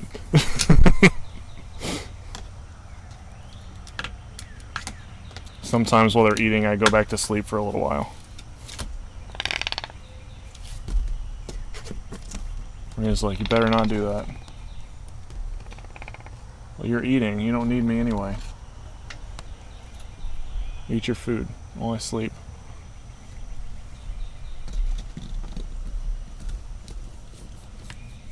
Then we go outside around a little before noon.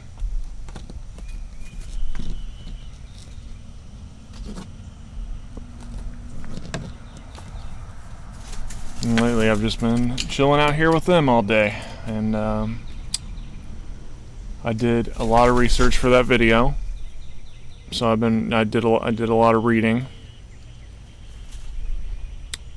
And then I can just film as they're doing stuff interesting for videos. So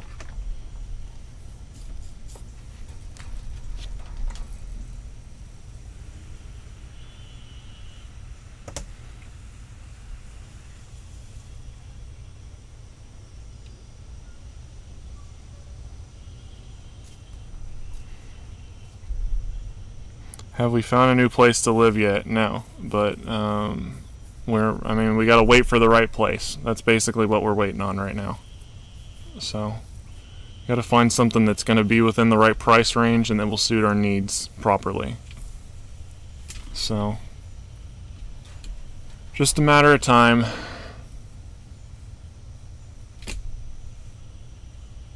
We're not gonna build anymore. I know we went through the whole thing where we built all the stuff online and all that, but I just don't think we can afford it, unfortunately. Afford it monetarily and also the time it would take to put it up.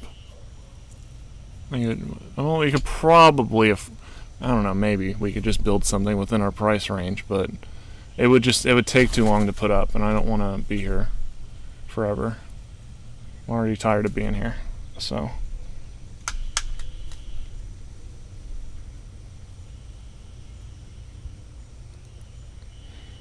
How do I move Beatrix between locations? Very carefully.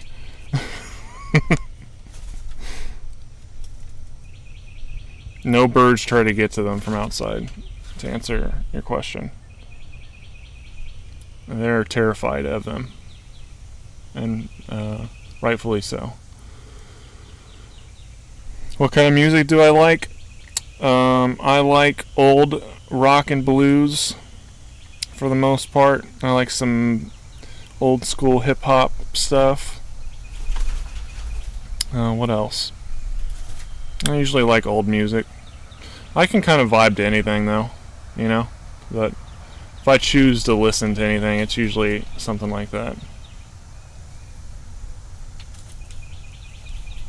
Like 60s to 80s rock and blues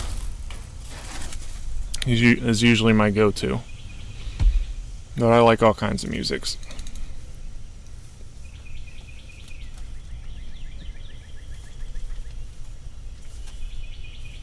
Is Beatrix taking baths now? Not currently, but she has given herself a bath, yes. Lalo is acting like an insane person. Or an insane bird, rather.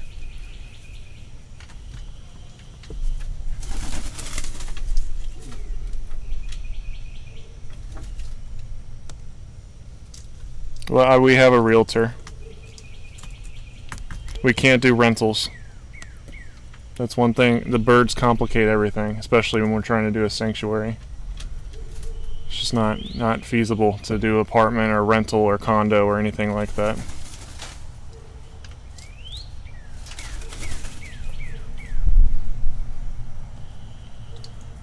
I'll have to show you guys. I'll do a tour after we move everything out of the house. I'm going to do a tour of this one and try to show you guys how much fruit and just stuff gets thrown everywhere.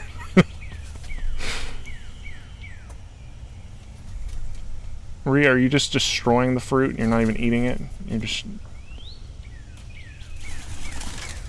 Oh, there she goes. I don't know what Lalo's problem is. He must see a bird or something out there.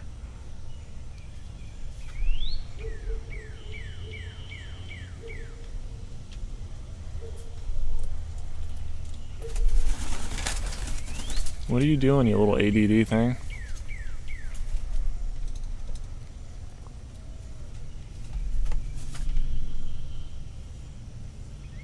How's my health been? I haven't had any lingering effects. I didn't know for sure if I had COVID or not, but it was a pretty safe assumption. That was last year, though. And then I got vaccinated, so I'm fully vaccinated now.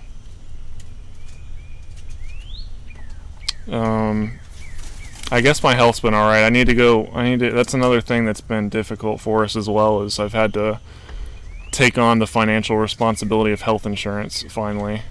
I was procrastinating that, which was stupid, because I have bad heart health, as you all know.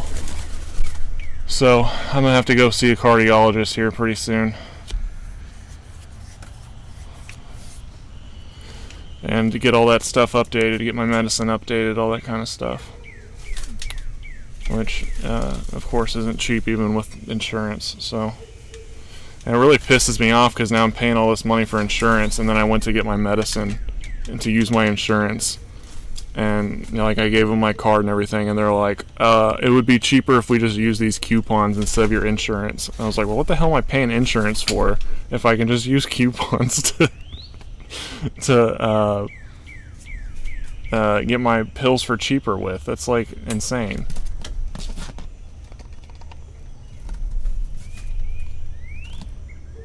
Do they give me winks?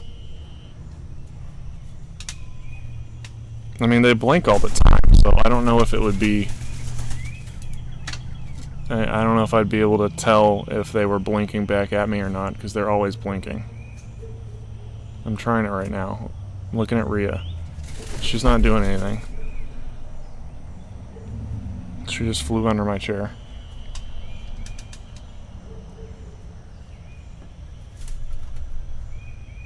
Can you put a water mister for them to go under? There's mister, if you look kind of, I don't know if you can see it in the video. Let me see. And you can't see it on camera, but there are misters up at the top. Like around the outside perimeter at the top of the enclosure.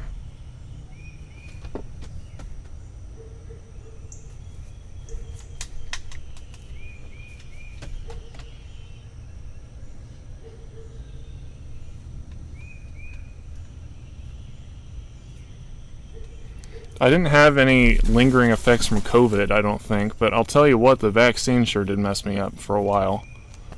And it took me a while to get over it fully. I think it might be because I did have COVID last year, because I know the effects are worse if you've had it in the past.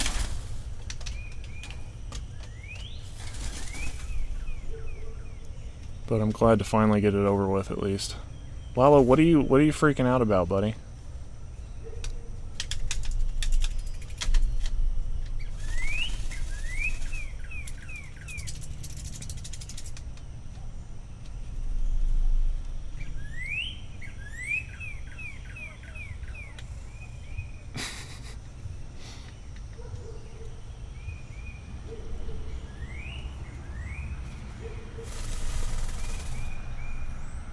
How do the toucans deal with cold climate?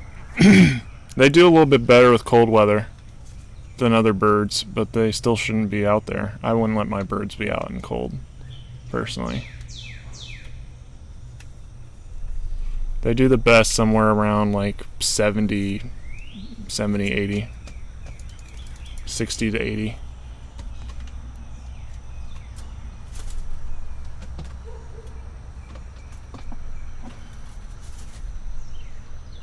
Yeah, I know health insurance is frustrating, especially like, I was just thinking the other day, like, it's hard for me to work at all because my heart, like, I just get super exhausted. Even the other day, just editing that video and spending a couple days filming and editing the video for the transparent skin thing. It took me quite a while to edit the video. I spent probably... well, I don't know how much total, because I did take breaks sometimes. I'm trying to think, but it took quite a while, and it did exhaust me, and I wasn't even doing anything. I was moving. Even just going out to like get groceries and stuff exhausts me. So just because I do have serious heart problems and stuff. So like I can't imagine. I'm very grateful to be able to do what I'm doing with the birds here, because it's easier for me to work and make a living, and especially do something I really love, and something positive, I would say. But it just made me think, like, imagine if I had to just go and work my ass off just so I could afford health insurance that would ultimately end up taking like life off of me by working so hard because of the heart problems, just so I could actually afford to go and to the cardiologist. So basically I have to like kill myself just to go to the doctor. That was really frustrating, but I don't know what else to do about it, so. Rhea's under the chair here. What are you doing under here? Why do you always go under here? Come out here, come on. Come on. Look, come on. Alright, you can stay under there, I guess, whatever.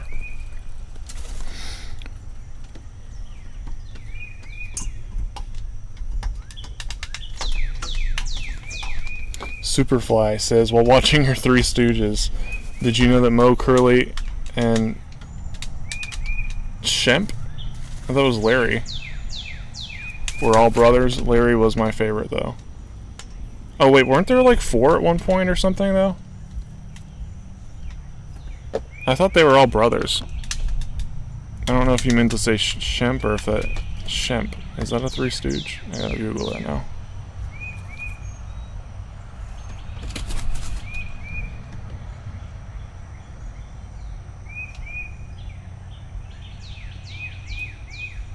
Shemp Howard.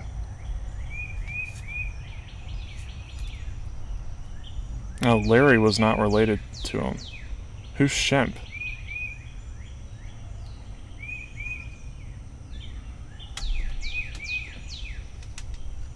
Oh, he left.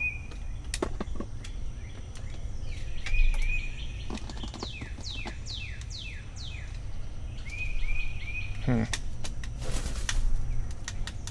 I didn't know all that. Interesting.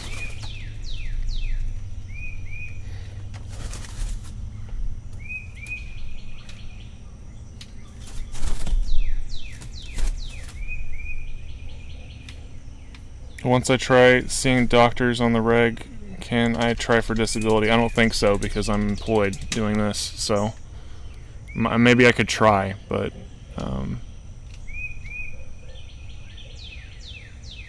I don't know if I'd be able to get it because I'm doing this, and it is employment, so.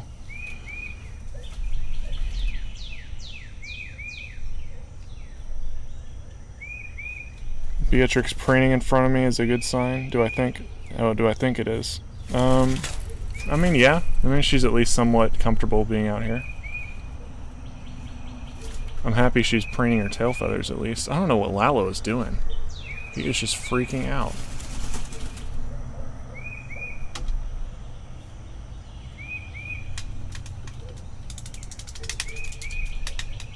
Beatrix is fighting off bugs.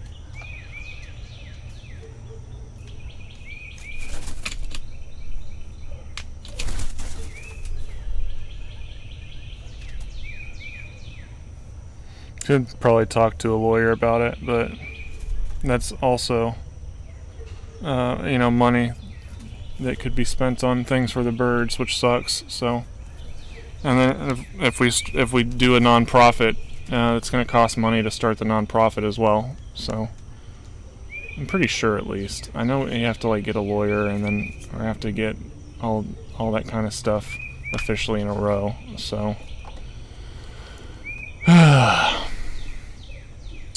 Just have to see what happens. Maybe if I'm doing the non-profit and I'm not really making any individual income, I could do a disability or something. But it probably wouldn't be that much, even if I could do it. But maybe it's worth looking into. Who knows?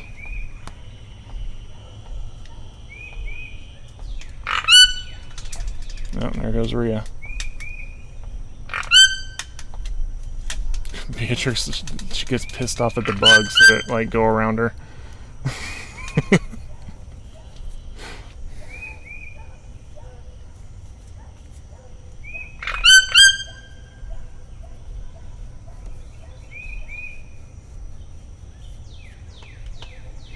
Yeah, like $150 a month. I'll pay for bird food, maybe.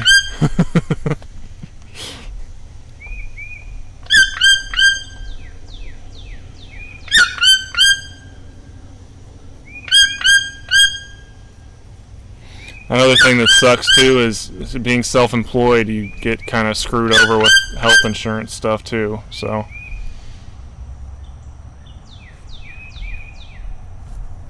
you have to pay health insurance. I think is more. I mean, if you have a full-time job, you usually get it through your employer. But I'm self-employed, so I have to pay just outright for health insurance. So.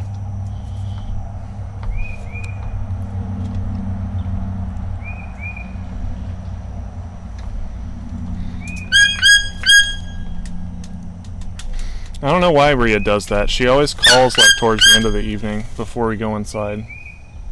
I think it's just one of those things that they do instinctually to call their flock in for the night.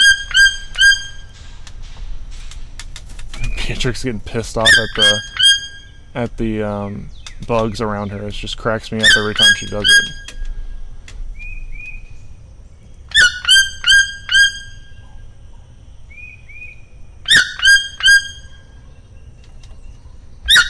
It's gonna suck when I get older too, and weaker also, so.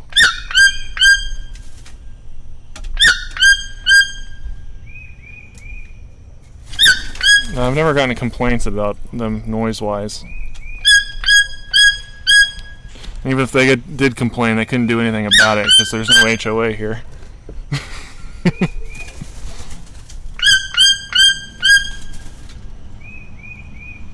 There's a bird that sounds kind of similar to Rhea. I don't know if you guys can hear it. Maybe that's what she's calling out.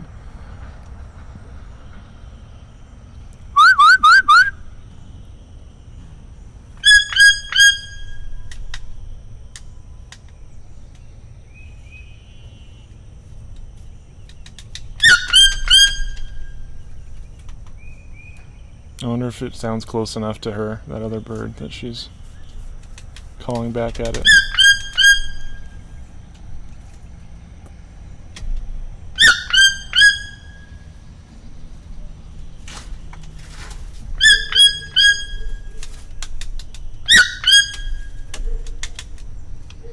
It's not making noise now. It could be a mockingbird, maybe.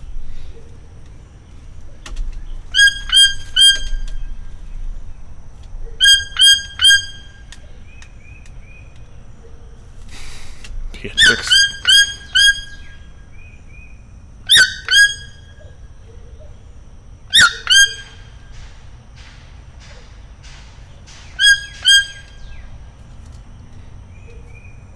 You cannot travel internationally with toucans.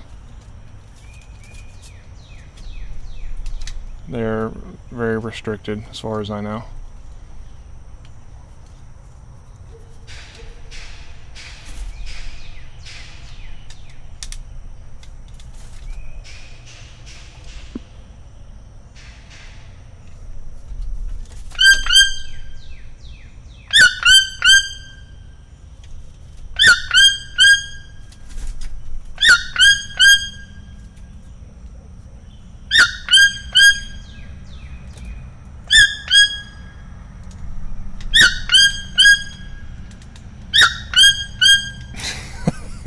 Some ornithologist 5 years from now is going to hear a descendant of that mockingbird making toucan noises is going to be like, WTF. Yeah, that's what's going to happen. There's going to be like mockingbirds making a bunch of toucan noises in the middle of Louisiana. They're going to be like, what the hell? Does Lalo sing much? Not much. He doesn't make noises like Rhea, though. He makes croaking noises.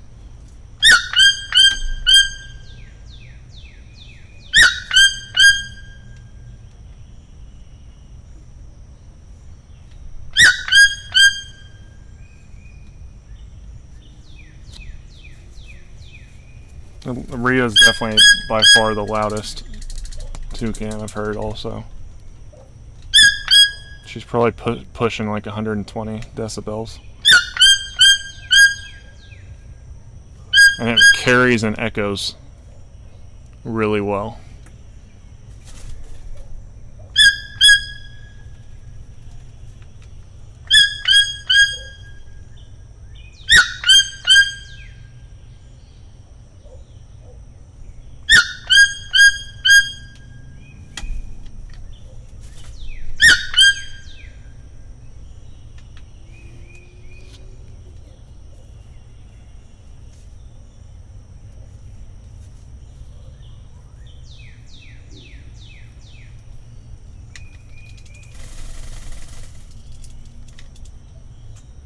If you guys go to our Instagram, there's a video of all three of them making noise at the same time from a few days ago. If you want to hear the comparison between their calls. You can hear their calls at the end of the video. Of our videos, I mean, also.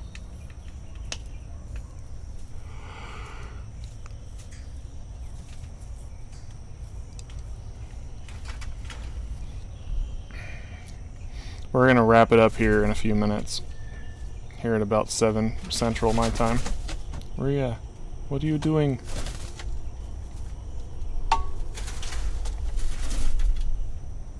Oh, I should probably check Streamlabs. See if anybody said anything.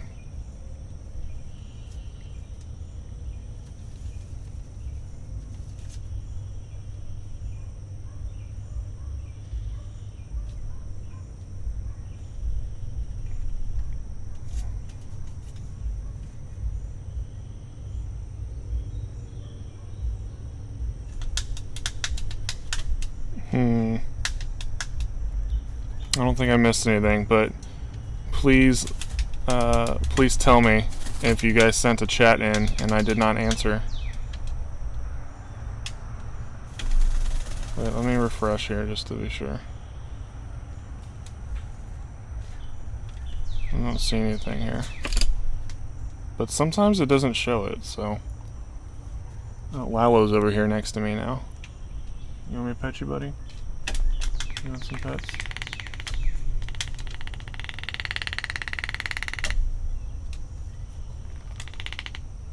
There you go. Look at that. There's a cardinal over there. You see that? No, he's very into me petting him right now. It's like laying his hand in my head. Or his head in my hand. His hand in my head.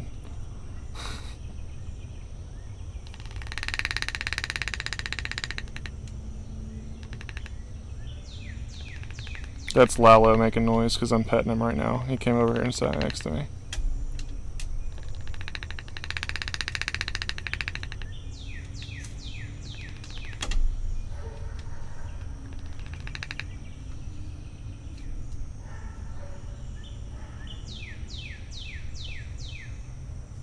Clacks can be a sign of, or the clicks, click-clack. Depending on the pitch and the context, it can mean an assortment of things. It can be angry too.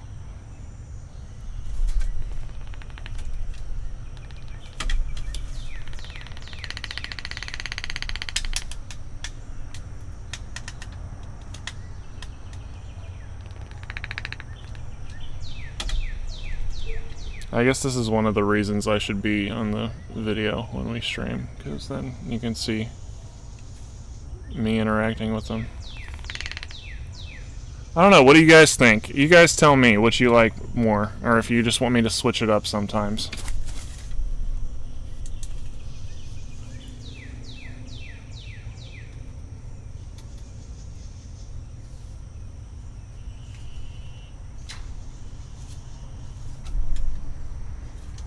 Tell me if you guys like the stream more with me just kind of talking while you guys can watch the birds like we're doing now, or if it would be better just to do it like we normally do.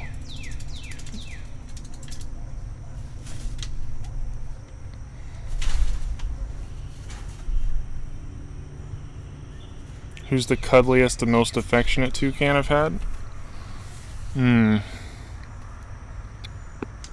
Probably Tupac. Yeah, definitely Tupac. But, you know, he was kind of forced to be calm constantly also, so...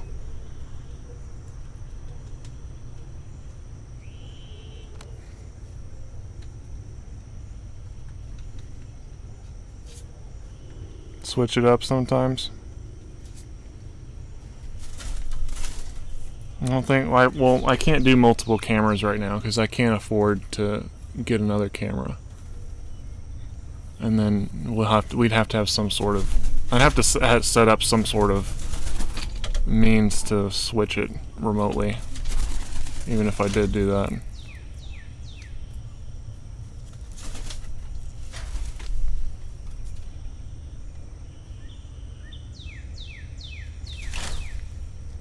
Yeah, she's just sitting there letting the bugs annoy her for some reason. Tupac was a very special bird. There'll never be another toucan like him. He was very loving and affectionate. There wasn't too many times he got pissed off. He was just a very sweet bird. That's extremely rare for... It's probably impossible in other normal circumstances for a toucan. Because toucans are pretty much always going to be little assholes about half the time.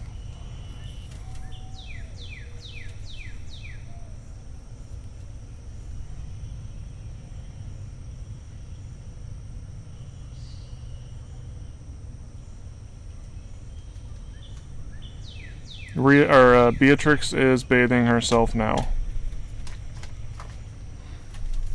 She'll bathe herself in her water dish in her enclosure inside. She hasn't done it out here yet, but she'll bathe herself in her indoor enclosure.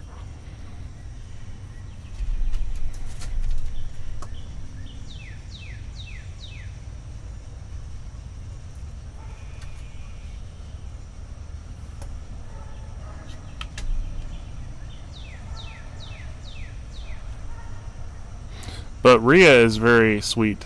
She's very sweet too. Rhea and Maeve were both very, very sweet. Or Rhea is very sweet. I don't know if it's maybe just red bills or what, but Maeve may have been sweeter though. I'm not sure. Maybe the weaker ones are just sweeter for some reason. But Rhea's a very lovely little bird. She's a sweetheart too. Lalo can be, like a second ago he was really cuddly, but usually he's just freaking crazy, like he's going wild right now. That's usually how he is. He is a very high energy little thing. Oop, hear a car? Oh, let's see if this is the dude that wants to just let everyone know that he's not very blessed in the pants department. Let's hear.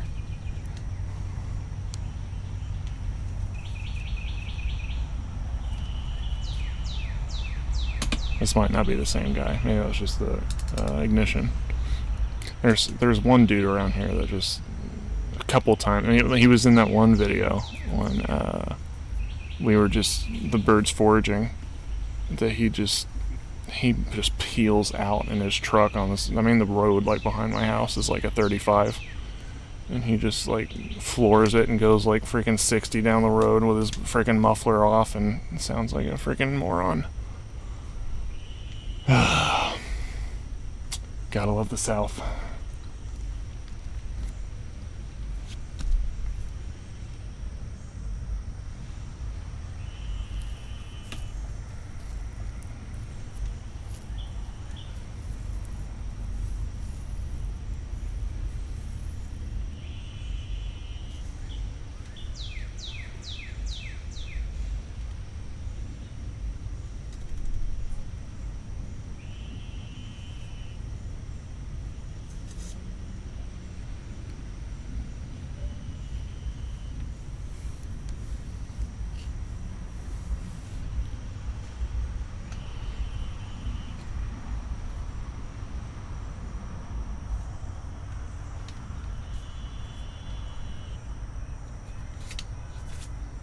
Yeah, all the birds they've all been similar in some ways, but they all have their own little quirks as well.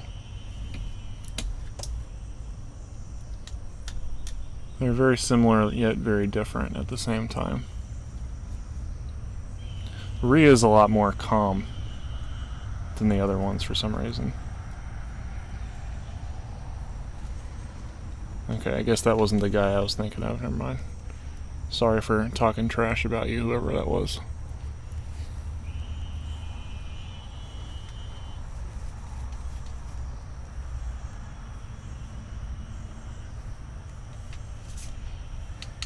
I was hoping to see some trucks flying by with some Confederate flags waving, but I was disappointed.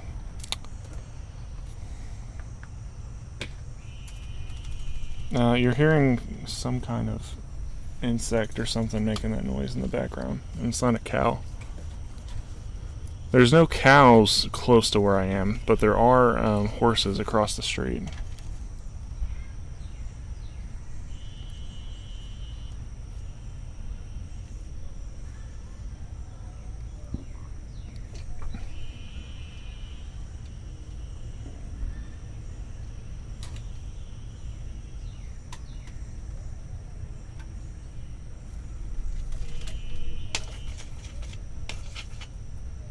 Do trogs, what am I saying? Dogs. Do dogs try and look around the aviary? I haven't seen any dogs snooping around here. A cat came up once, and as soon as I saw it, I took the hose and sprayed it, and it run away, so hopefully it never comes back again, or I'm going to do it to it again.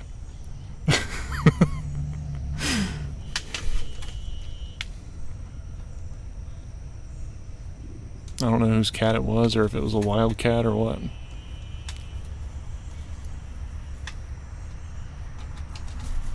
Do birds ever just want to stay inside?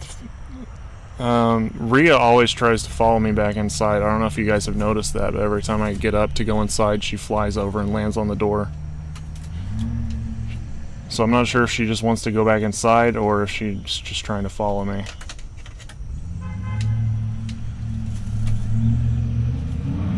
Oh! There's our boy.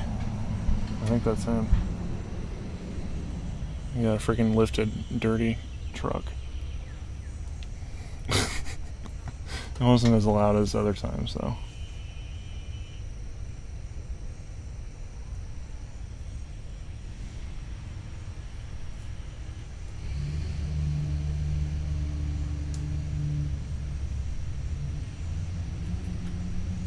Can I keep the door open and let them fly inside and out? You know, I tried that once and that's how I got fruit flies, so I don't think I'm going to be doing that again. Fruit flies somehow sneak inside with the door open, and then they're like impossible to get rid of inside. So no, I don't think I'm going to be leaving any doors open to this house. That would be nice if that could happen, though. Then I just shut the air off and let them do their thing. But they need to be outside even if they don't want to be, because it's good for them. So. Oh, there goes Rhea again.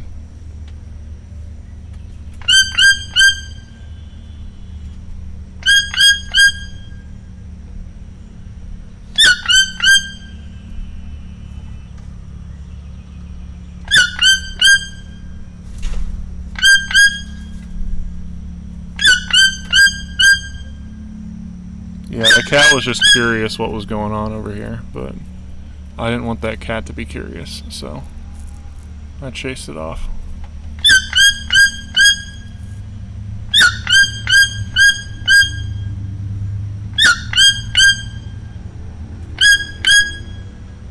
Now we're gonna wrap up here in a second because I'm gonna have to bring him inside here pretty quick. I'm still freaking hungry. I should have eaten before I started the stream, but whatever.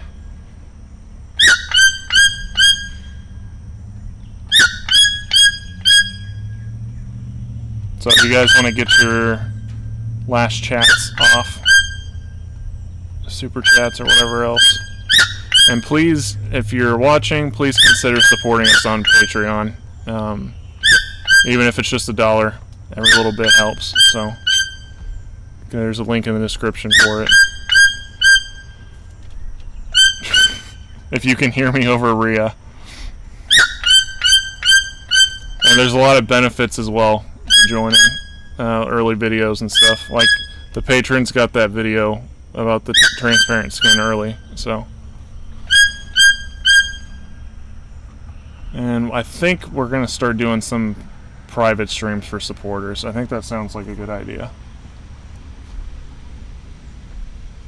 in the future. Who's she calling? I don't know. That's a good question. Do toucans eat bugs? Yes, they do. Rhea and all of them, actually. As soon as a bug wanders in here, they kill it immediately. I'm just waiting for the day a poor little lizard or frog or something wanders in here and gets torn to shreds. And I walk out to a murder scene. I'm sure eventually it'll happen.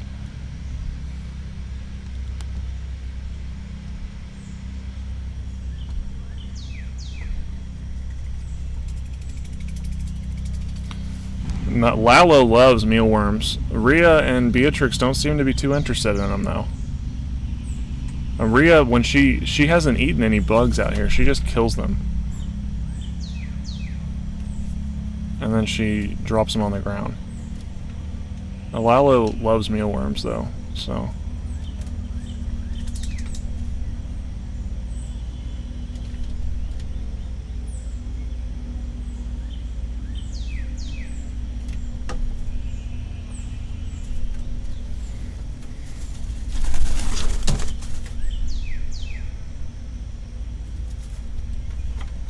Yeah, I think we're gonna wrap it up. We'll do another one of these. So guys, let me know. Leave a comment or come on Discord and let me know if you'd prefer to have a stream similar to this, or if you like the other ways of doing it better. And also, please consider checking out Patreon. So, or at least the Represent store for the merch, t-shirts, all that stuff. We're gonna update it soon with a design for Rhea, at the very least. Rhea and Lalo need their designs, so eventually we'll have some designs with them. Oh, Lalo's back over here. Hey, buddy. What you doing? Did he scratch you?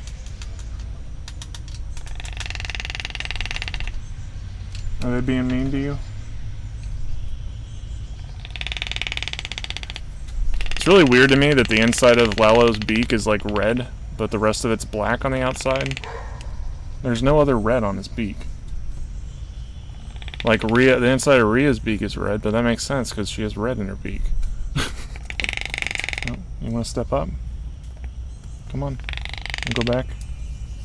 There you go.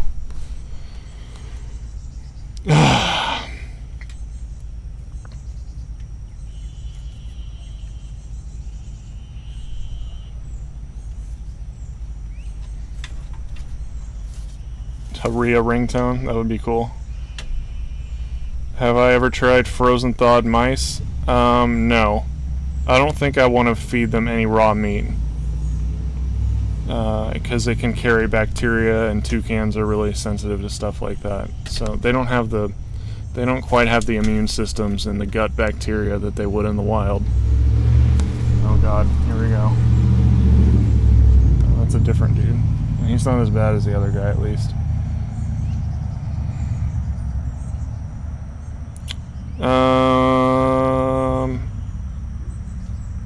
Yeah, I would have thought Lalo's beak was inside too. Black inside, I mean. But it's red. I don't know why. Because there's no other red on his beak, but it is. Oh god. Maybe that is the guy.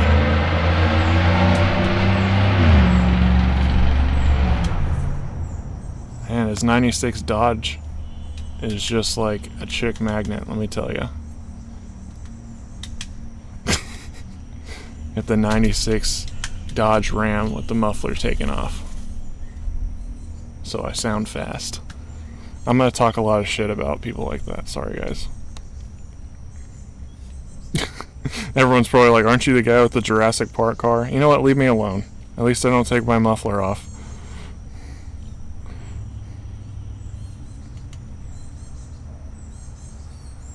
Is Lalo sleepy? Sleepy? He might be getting sleepy. They're probably all starting to get to the point where they're getting tired. And usually Rhea calls towards the end of the evening. Jeez, you can hear that guy all the way from here. I don't know if you guys can hear that or not. Good lord.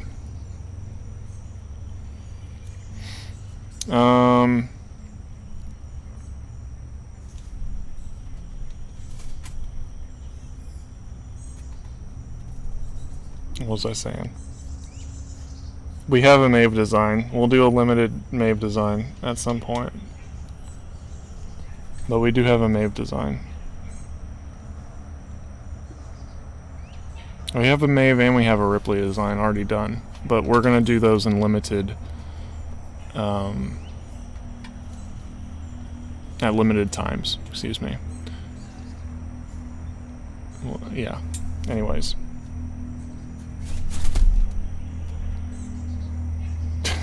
I bet the guy heard Rhea and felt challenged for his title of loudest person in the zip code. Yeah, Rhea was challenging him. He had to accept. He couldn't be letting a little bird beat him and being a nuisance. Are you about to make a racket in my ear here, Rhea? Now Rhea's sitting over here next to me. You got a bug on your eye. Come here. Let me get it for you. There you go. The bugs always try to, like, go around their eyes for some reason. That's why Beatrix was freaking out, snapping at him. She will not have it with them. She like tries to kill them. All right, guys, you ready?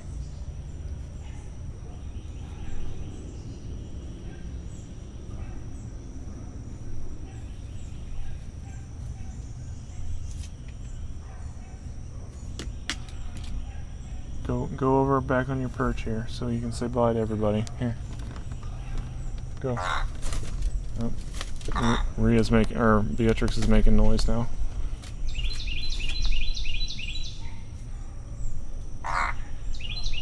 I'll leave the stream going and see if she keeps doing it. I hear some dogs or something in the background. Oh, maybe she's barking at the dogs. I got all the dogs in the neighborhood barking. I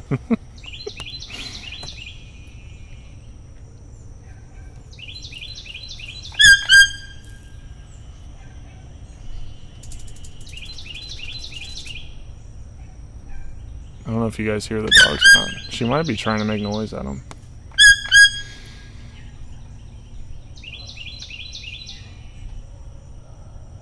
I'll do a video on their noises at some point. I've already got I've been trying to record